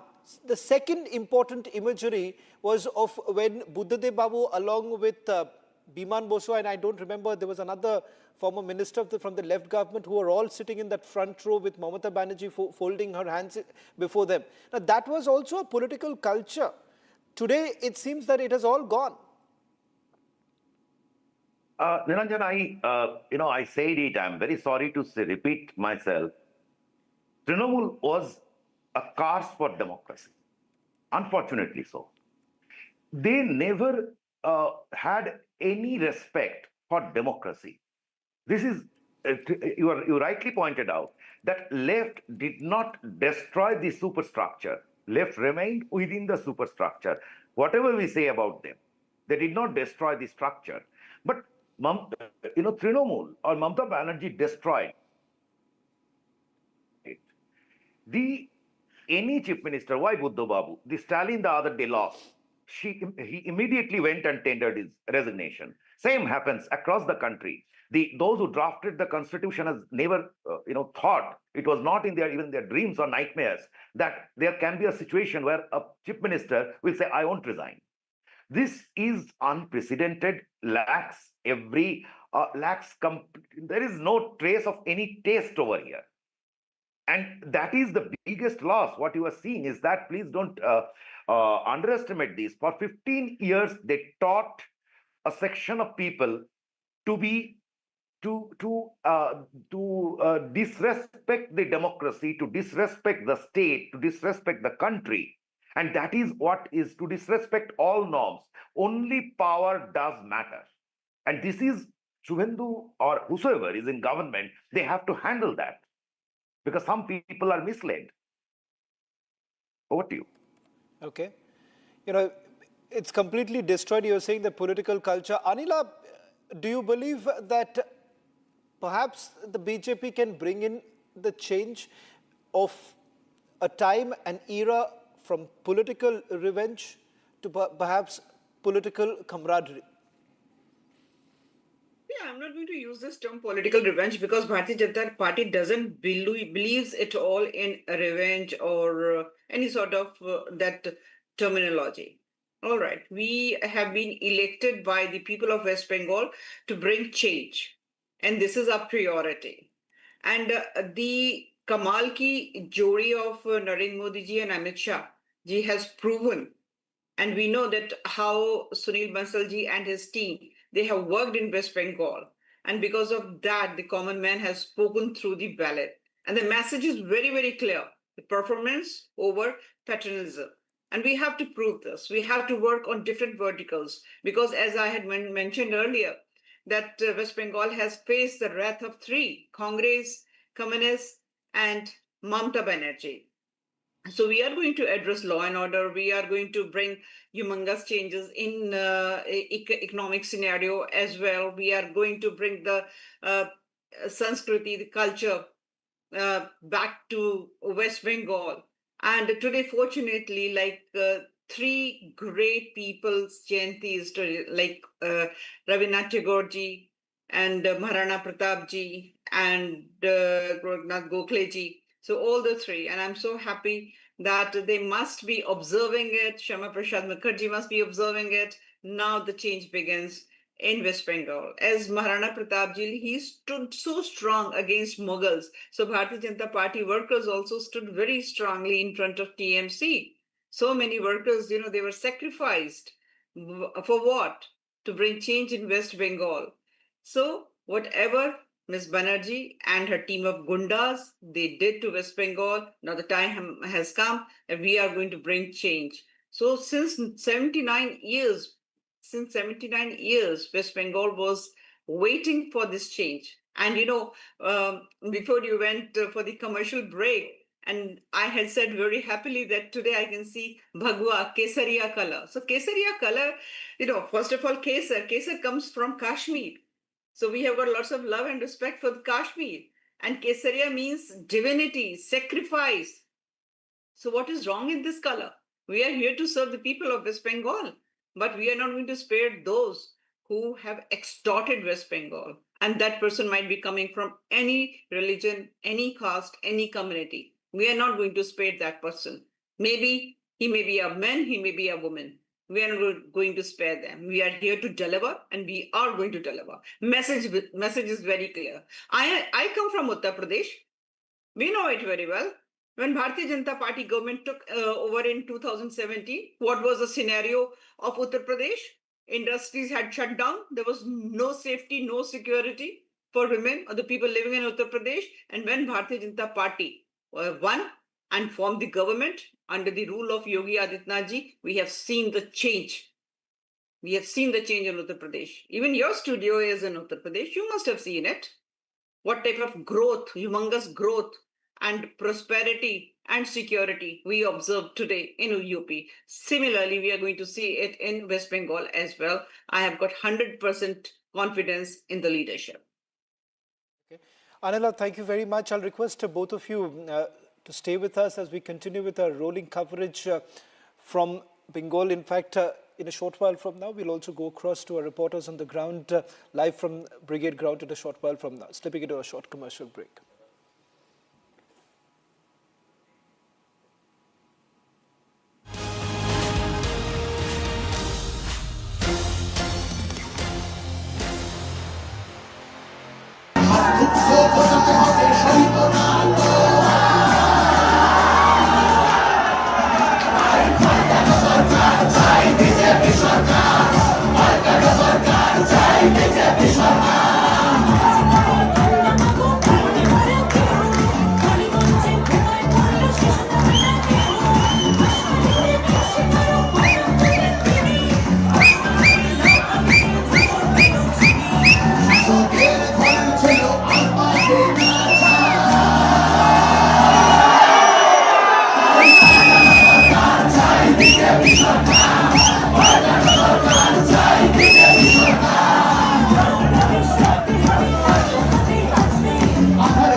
BJP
আমি শুভেন্দু অধিকারী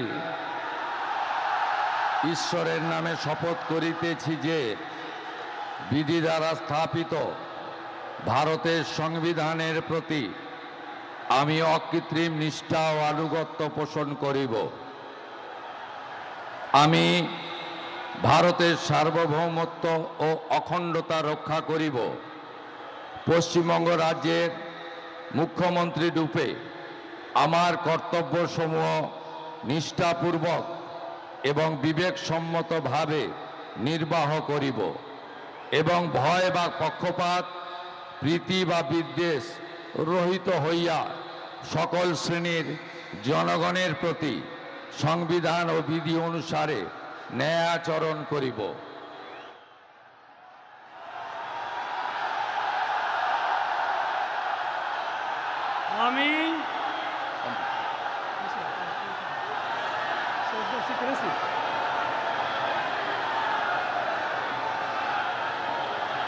আমি শুভেন্দু অধিকারী ঈশ্বরের নামে শপথ করিতেছি যে পশ্চিমবঙ্গ রাজ্যের মুখ্যমন্ত্রী রূপে যে কোনো বিষয় যাহা আমার বিবেচনার জন্য আনিত হইবে বা আমি জ্ঞাত হইব, তাহা মুখ্যমন্ত্রী রূপে আমার কর্তব্যসমূহের যথাযথ নির্বাহের জন্য যেরূপ আবশ্যক হইতে পারে তদ্গতিকে আমি প্রত্যক্ষ বা পরোক্ষভাবে কোনো ব্যক্তি বা ব্যক্তিগণের নিকট জ্ঞাপন করিব না বা প্রকাশ করিব না।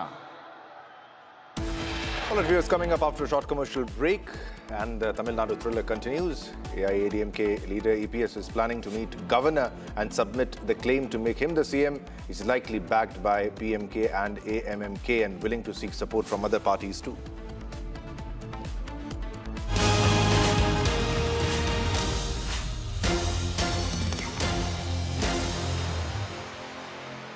QS and THE, the world's foremost university rankings organizations, have ranked Amity amongst the top 3% universities globally, making it among the very few Indian universities to be included in both rankings.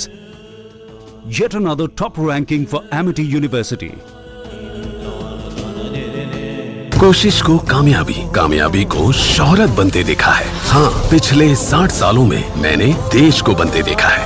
कमला पसंद, 60 सालों से अनोखा स्वाद। चमकी चाट से क्या बना है? आलू चाट या फ्रूट चाट, स्वाद बढ़ाए चमकी चाट। क्या बात है? स्वादिष्ट पकोड़े और बरसान, अरे चमकी चाट है इसकी जान। असली स्वाद सिर्फ चमकी चाट। केसरिया से मन जोगी हुआ रे, दिल झूमे देखो मतवारा हुआ रे। केसरिया से मन जोगी हुआ। हर पल मनाओ केसरी त्योहार। विमल, बोलो जुबान केसरी। रानी, इस घर में कुछ है जो टूटता नहीं। ये पिलर कभी नहीं टूटेगा। रुंगटा स्टील TMT से बना। रुंगटा नहीं तो घर स्ट्रॉन्ग नहीं। रुंगटा स्टील TMT बार एकदम सॉलिड। ये सब आप इसलिए कर रहे हैं ना सर, ताकि आप अपने RSS को बचा सके। वैसे भी आप RSS के भोपोई तो है। RSS का सच है मेरी थीसिस, जो सालों से छुपाया गया है। But I am going to unmask the truth. Class अब शुरू होगी because the professor is here. ये जो भी हो रहा है, ये injustice, ये conspiracies, ये manipulation, अगर आप इसको terrorism नहीं कहेंगे तो फिर किसको कहेंगे? ये है मेरा आखिरी सवाल. This is my last question to you. थोड़े में ज्यादा स्वाद, यही तो है इसकी खास बात। वाओ मामा, क्या स्वाद है? अरे मेरे राजा, राजा आरती और मसाला।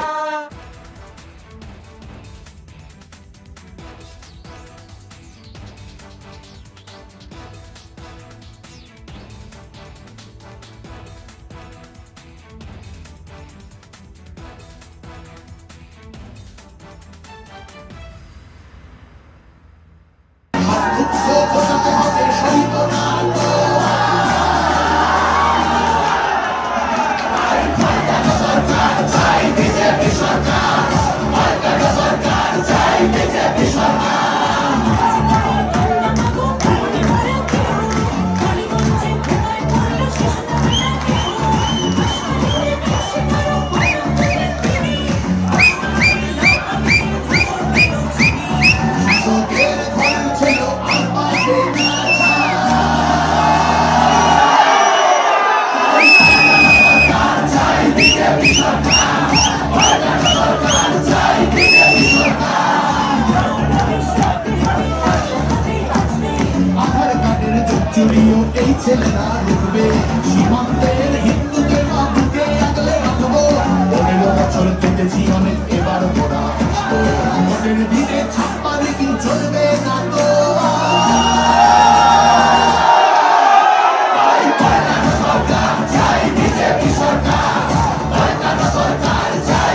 All right, viewers, now these are the visuals of the swearing-in ceremony of Suvendu Adhikari. Prime Minister Narendra Modi was there, Union Minister Amit Shah was there, as you can see, Nitin Nabeen is there, all senior BJP leaders, including JP Nadda, and also the Chief Minister of Uttar Pradesh, Yogi Adityanath, is also there. And Yogi Adityanath was the one who was advocating a double-engine government, and these are the visuals of that. Chief Ministers of various states on the stage. As you can see, it's a big day for West Bengal, for the citizens of West Bengal, and also for the Bharatiya Janata Party. But viewers, time to slip into a short commercial break, and we'll get you the latest updates on what's happening in Tamil Nadu. And because Vijay is short of the majority mark, the Tamil Nadu thriller continues. We'll get you more details after a short commercial break. Don't go anywhere.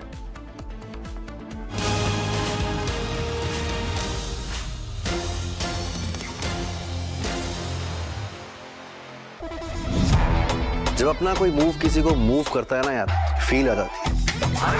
भाई तू अपना है, तेरा सफर मुझे भी करना है। तूने प्रूव कर दिखाया यार, anybody can dream। मुझे लगा मैं नहीं, पूरा का पूरा मूवमेंट चल रहा है। Breathable fabrics, awesome comfort, effortless style, AD from the house of Arvind। Pure shahi paneer masala, delicious, healthy, every day। केसरिया से मन जोगी हुआ रे, दिल झूमे देखो मतवारा हुआ रे, केसरिया से मन जोगी हुआ। हर पल मनाओ केसरी त्योहार। विमल, बोलो जुबान केसरी। अरे ये डिबेट बाहर की सोचे विकी। डिबेट यानी विवाद, भारत विवाद नहीं, संवाद यानी कंस्ट्रक्टिव डिस्कशन, इसमें भरोसा रखता है। सच नरेट नहीं करना होता, नरेटिव को सच बनाना होता है। जब भी भगवे के ओर कोई कालिक दिखता है तो उसी स्याही से इतिहास लिखा जाता है। प्यास बुझाए, ठंडक लाए, सबको भाए जीरा से, MDH का जलजीरा जीरा से। जीरा से असली रिफ्रेशिंग, असली स्वाद, असली मजा।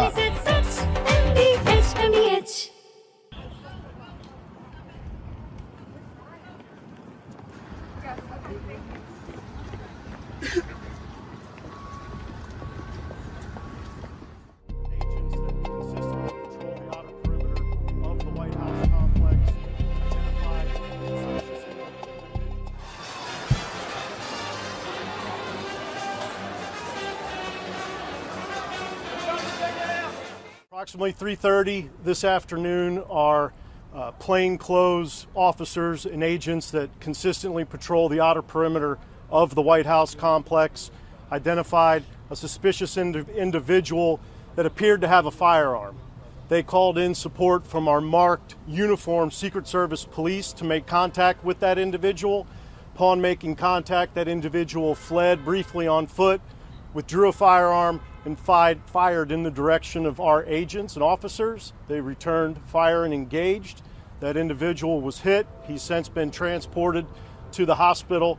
I have no comments on his condition. I can tell you that at least one, we believe only one bystander was hit by the suspect. That individual, it's a juvenile, did not sustain any life-threatening injuries, but he's also receiving treatment at the hospital. I'll point out that not long before this shooting occurred, the Vice President's motorcade did transit through this area.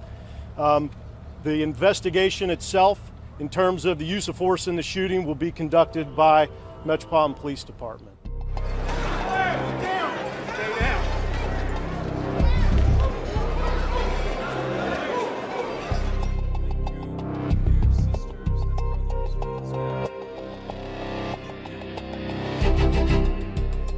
Great to be here. I'm thrilled to be back in the home of a great place. I love Florida. We love Florida. With all of the very proud, great American patriots of the villages. Are we happy with the villages? We like the villages. From Asia's largest news headquarters, setting the agenda for Bharat.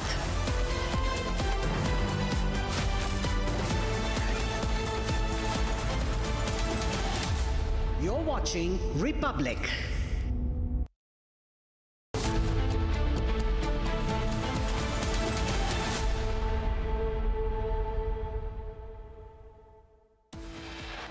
Headlines brought to you by Canara Bank. Together we can. আমি শুভেন্দু অধিকারী ঈশ্বরের নামে শপথ করিতেছি যে বিধি দ্বারা স্থাপিত ভারতের সংবিধানের প্রতি আমি অকৃত্রিম নিষ্ঠা ও আনুগত্য পোষণ করিব। History created at Brigade Ground. Historic day for the Bharatiya Janata Party.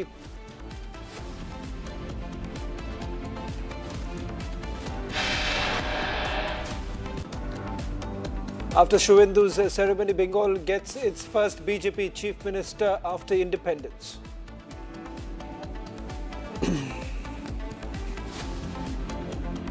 Five ministers take oath with Suvendu in the Bengal cabinet. Sworn in with Suvendu, Dilip Ghosh, Agnimitra Paul, Nishit Pramanik, even as MLAs.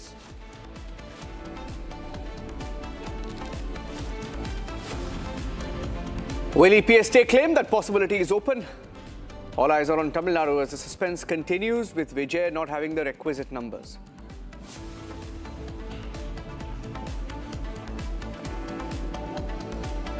VCK yet to announce support to TVK as suspense over the Tamil Nadu political deadlock continues.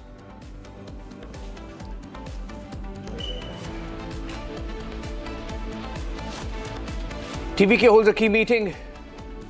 All eyes on Vijay, whether he will get VCK support. That's the only hurdle that he has left.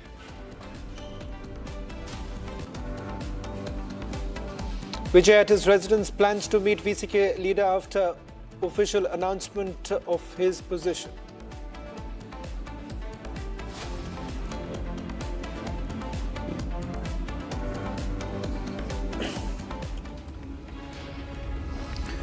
Well, starting with the suspense which continues in Tamil Nadu, Vijay yet to form the government. Governor has told Vijay that he does not have the number. What exactly has led to this situation? In fact, AIADMK MLAs are arriving one after the other at EPS's residence. It seems that there is a political thriller which is brewing right now, with AIADMK could play a major role. Niranjan.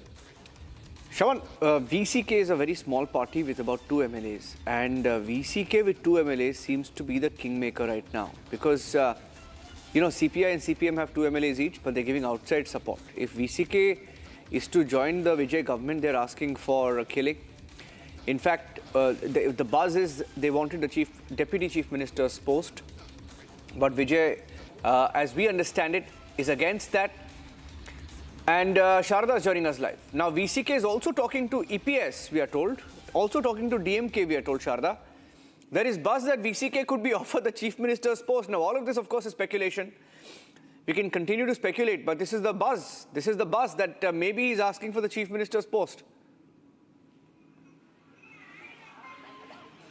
Well, there's a lot of political buzz surrounding that, Niranjan, because the VCK party people have rightly asked on social media, why can't VCK leader Thirumalan meet the Chief Minister and the DMK and the IDMK be supporting him? This has been running yesterday on the social media because of the VCK party leaders have been wanting a solution done, and they've been giving various political suggestions on the social media, telling that the IDMK and the DMK not coming might create a lot of trouble for the party's ideology in itself. So they're telling why not make Thirumalan the Chief Minister in itself, and then why the DMK and the ADMK not support him. Meanwhile, the talks are happening at the ADMK's Chief Edappadi Palaniswamy's house, where we are right now. It's likely that the AMMK and the PMK extending support for Edappadi to become the Chief Minister, and the letter for the same was submitted to the governor last night by TTV Dinakar, and he says that there is a claim that Edappadi wants to become the Chief Minister, and why not the governor call him? He's the third party, but DMK, the second-run party, has now stated that they want to be the opposition. They are telling that the AIADMK should form the government, and TTV Dinakaran speaking to us clearly said that he might seek support from every other party, including DMK and the TVK if required, and that comes after governor calls Edappadi K. Palaniswamy. So now today, this important meeting is being held at Edappadi's house, where every MLA is arriving to talk to Edappadi, making the would be the next step of action for the AIADMK, whether they are going to be going with the DMK, whether they're going to reach out to the governor first and tell that they want to form the government, and then bring in the minority government, and then bring in the support that they have, showing it on the floor test. It all depends on that. At the same time, BCK leader Thirumalan, who is initially said that he'll be offering support to the TVK all through yesterday evening, suddenly makes a change of stance, says that he will announce it officially only today evening at 4 p.m. This comes after the multiple news buzz that we have heard that the Deputy Chief Minister post was asked by him through Vijay, and however, TVK leader Vijay has not agreed for it as of the moment, and that's the reason there is a delay in announcement of the VCK, whether they are supporting or not. There's a lot of political tension in the state of Tamil Nadu because VCK leader is also meeting DMK leader M.K. Stalin. He met him last night. Likely a formal meeting to tell that he is leaving the DMK faction if he gets the Deputy Chief Minister post in the TVK's alliance.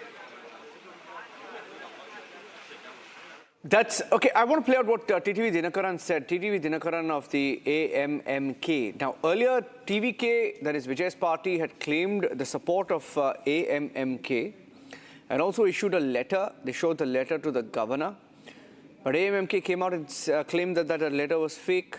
Dinakaran claimed that his party was never supporting and that it was forged and that their MLA was captured. Here's what happened. I'd like to play out that soundbite of Dinakaran, because the VCK, we are told, is going to just give, wait till 4 p.m. We don't know whether they're going to support. By the way, it's a spin. It's a spin, isn't it, Sharda? They're not going to support. They're not going to announce their support to Vijay by 4 p.m. They're going to announce whether they will support Vijay at 4 p.m. Let's just fix that. That's a spin being given. Sharda. Very true, Niranjan. VCK has been delaying this as much as possible, and this is completely because of the demands that the TVK has not met for the VCK. Likely, the sources from the party say that the Deputy Chief Minister post is talks is still underway. Whether Vijay wants to give that away or not is still a question, because Vijay's party leaders have been constantly telling that the party runs with the ideology that Vijay makes the final decision. But if we have the VCK party, which is an ally of the DMK, still has not decided whether they are breaking from DMK or not. And what if they offer the Deputy Chief Minister post and then the VCK announces that they are still an ally with the DMK and only extending a support to the TVK? It will be a trouble for the TVK party, because it will be as though the DMK has a hold on the TVK as well. So this is what Vijay fears. So making sure that the VCK, whether it's an alliance, complete announcement whether they are completely supporting the TVK as an ally party and agrees for the power sharing, or it is only an external support, just like how the Communist and the Marxists is doing. So there's a constant confusion between the TVK and the VCK's whether it will be an ally with the Deputy Chief Minister post or whether it will be an external support. In that case, Vijay will not give the Deputy Chief Minister post to VCK because that will bring up more trouble for him from the DMK as well, Niranjan. So that's the reason. So VCK has been constantly delaying this process of announcement. So they say it's 4 p.m.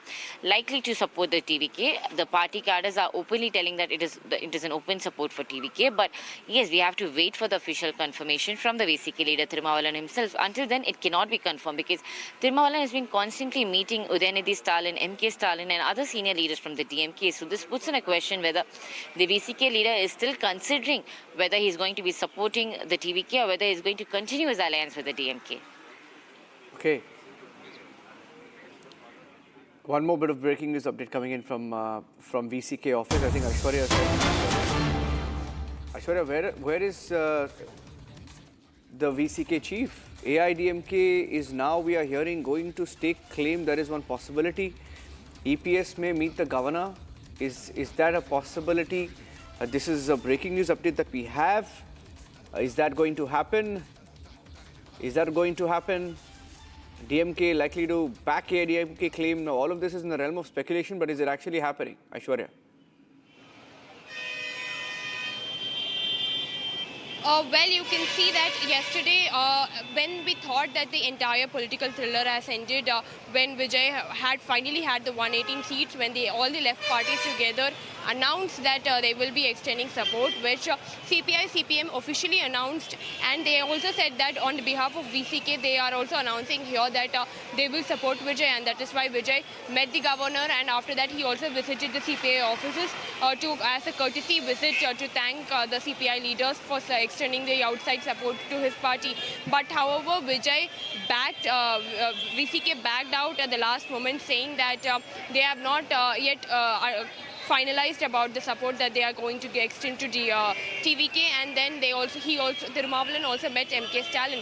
But what we are learning here outside the VCK office, from where around 10 a.m., which was the original time given by the Thirumavalan to officially announce his whether he will be going with TVK or no. Now it has postponed to 4 p.m. So why is this delay in announcing a particular decision is what the question is, because what we are learning is that TVK as well as Thirumavalan are still going on. The talks between the two parties are still going on, and as Vijay is also expected to come here in the VCK in the VCK office, and that is why you can see the fans are also lined up. So Vijay coming to the VCK office and Thirumavalan also announcing postponing his official announcement at 4 p.m. likely indicates that VCK might extend support, but his VCK's also stance of meeting Stalin have speculated that he might be in a dilemma or on the floor whether he should extend outside support or like the CPM CPI, or should he be participating in the seat sharing, because while he is demanding, there are several demands that which VCK has kept forward front of the TVK is what we are hearing, but there are talks between TVK and VCK that are ongoing, and that is why the delay in announcement is what we are learning from this particular office. And by 4 p.m. Some announcement from the VCK office is expected regarding his decision on TVK. Sure, I think we should play out what Dinakaran said while we continue to get developments. Here's what AMMK's Dinakaran said. He met the governor last night, and he claimed that his party MLA never gave the letter of support. So there's suspense on that. Let's play that out. Here's what he said to Sharda, our correspondent.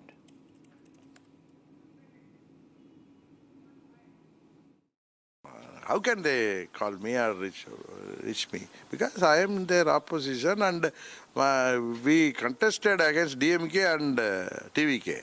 Even in Mannargudi, where Kamaraj, this case, Sir Kamaraj has won TVK and DMK.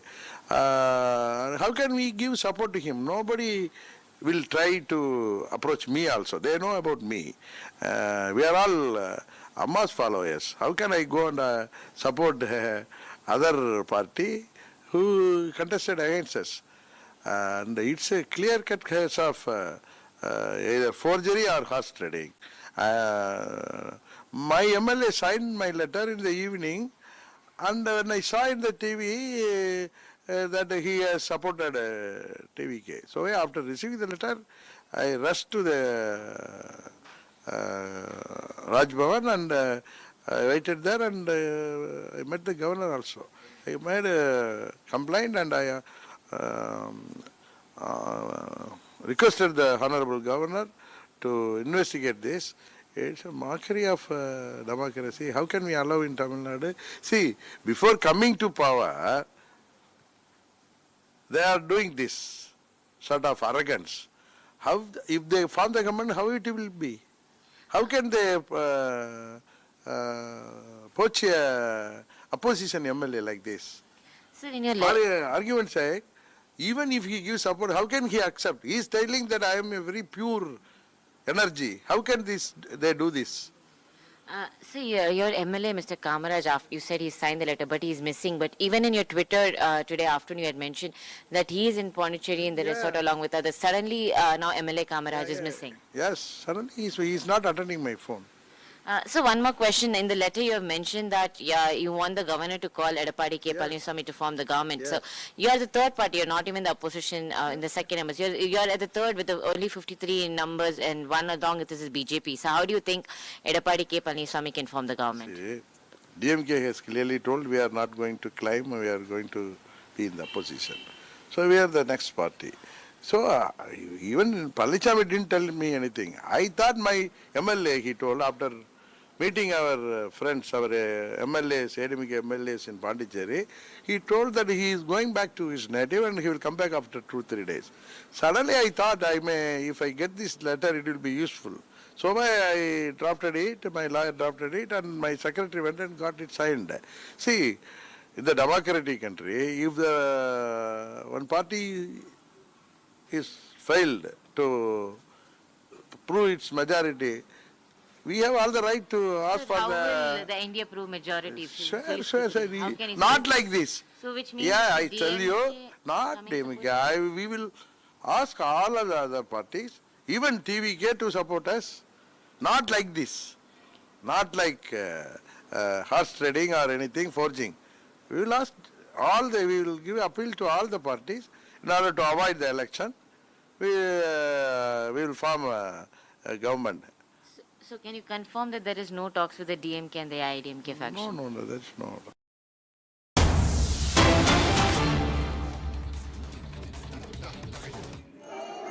Getting live pictures of Suvendu Adhikari at the birthplace of Rabindranath Tagore. Let's cut across live.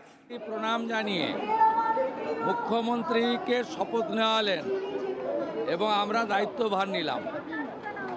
Bangla বাঙালির সংস্কৃতি কবিগুরুর চেতনাতে, কবিগুরুর ভাবনাতে হবে, তার আজকে শুভ সূচনা। একটাই মন্ত্র স্বামীজির, চোরইবতী চোরইবতী।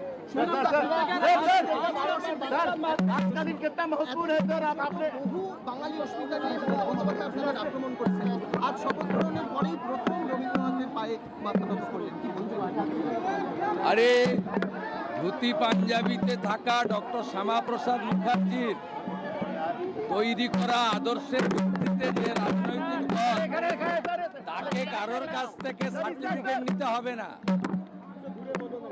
আমি একটি বিতর্কিত কথা বলবো না, আমি মুখ্যমন্ত্রী, আমি এখন সকলের। আমি চাই শুভবুদ্ধির উদয় হোক।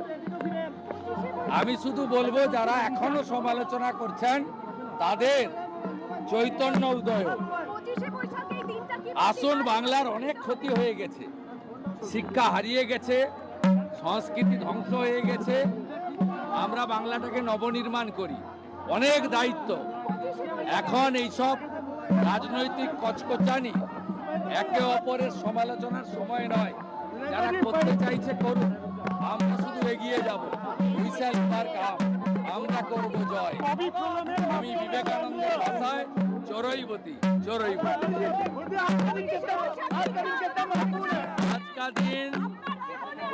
आज का दिन बहुत महत्वपूर्ण है देश के लिए, बंगाल के लिए। इसलिए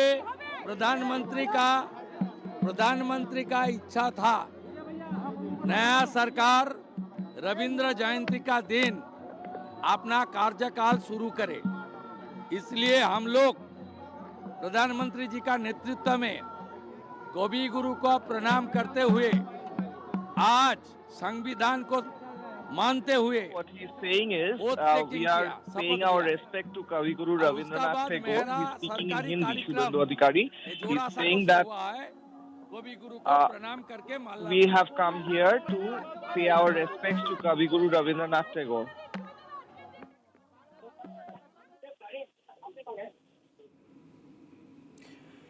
Okay, staying with the pictures there, Suvendu Adhikari, man of the moment in West Bengal.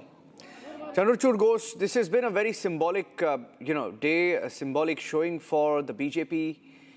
The pictures, the visuals, the visits, it's beginning of what many people say will be a historic tenure, or at least hope will be a historic tenure. Chandrachud Ghosh. Absolutely. It is well begun. It's well begun in a very calm, composed and dignified manner. No political backlash, no hot statement. And given the fact that the Trinamool has still not backed out, given the fact that Mamata Banerjee still claims herself, announces herself to be the Chief Minister, she hasn't removed that designation from her Twitter account. And the unrest is always there. And we cannot forget that just a couple of days back, Suvendu Adhikari's PA was assassinated in a horrible manner. So all those factors and the pre-poll violence, the poll violence, or whatever little amount that happened, the atmosphere was heavy with the threats of violence and everything. So all those must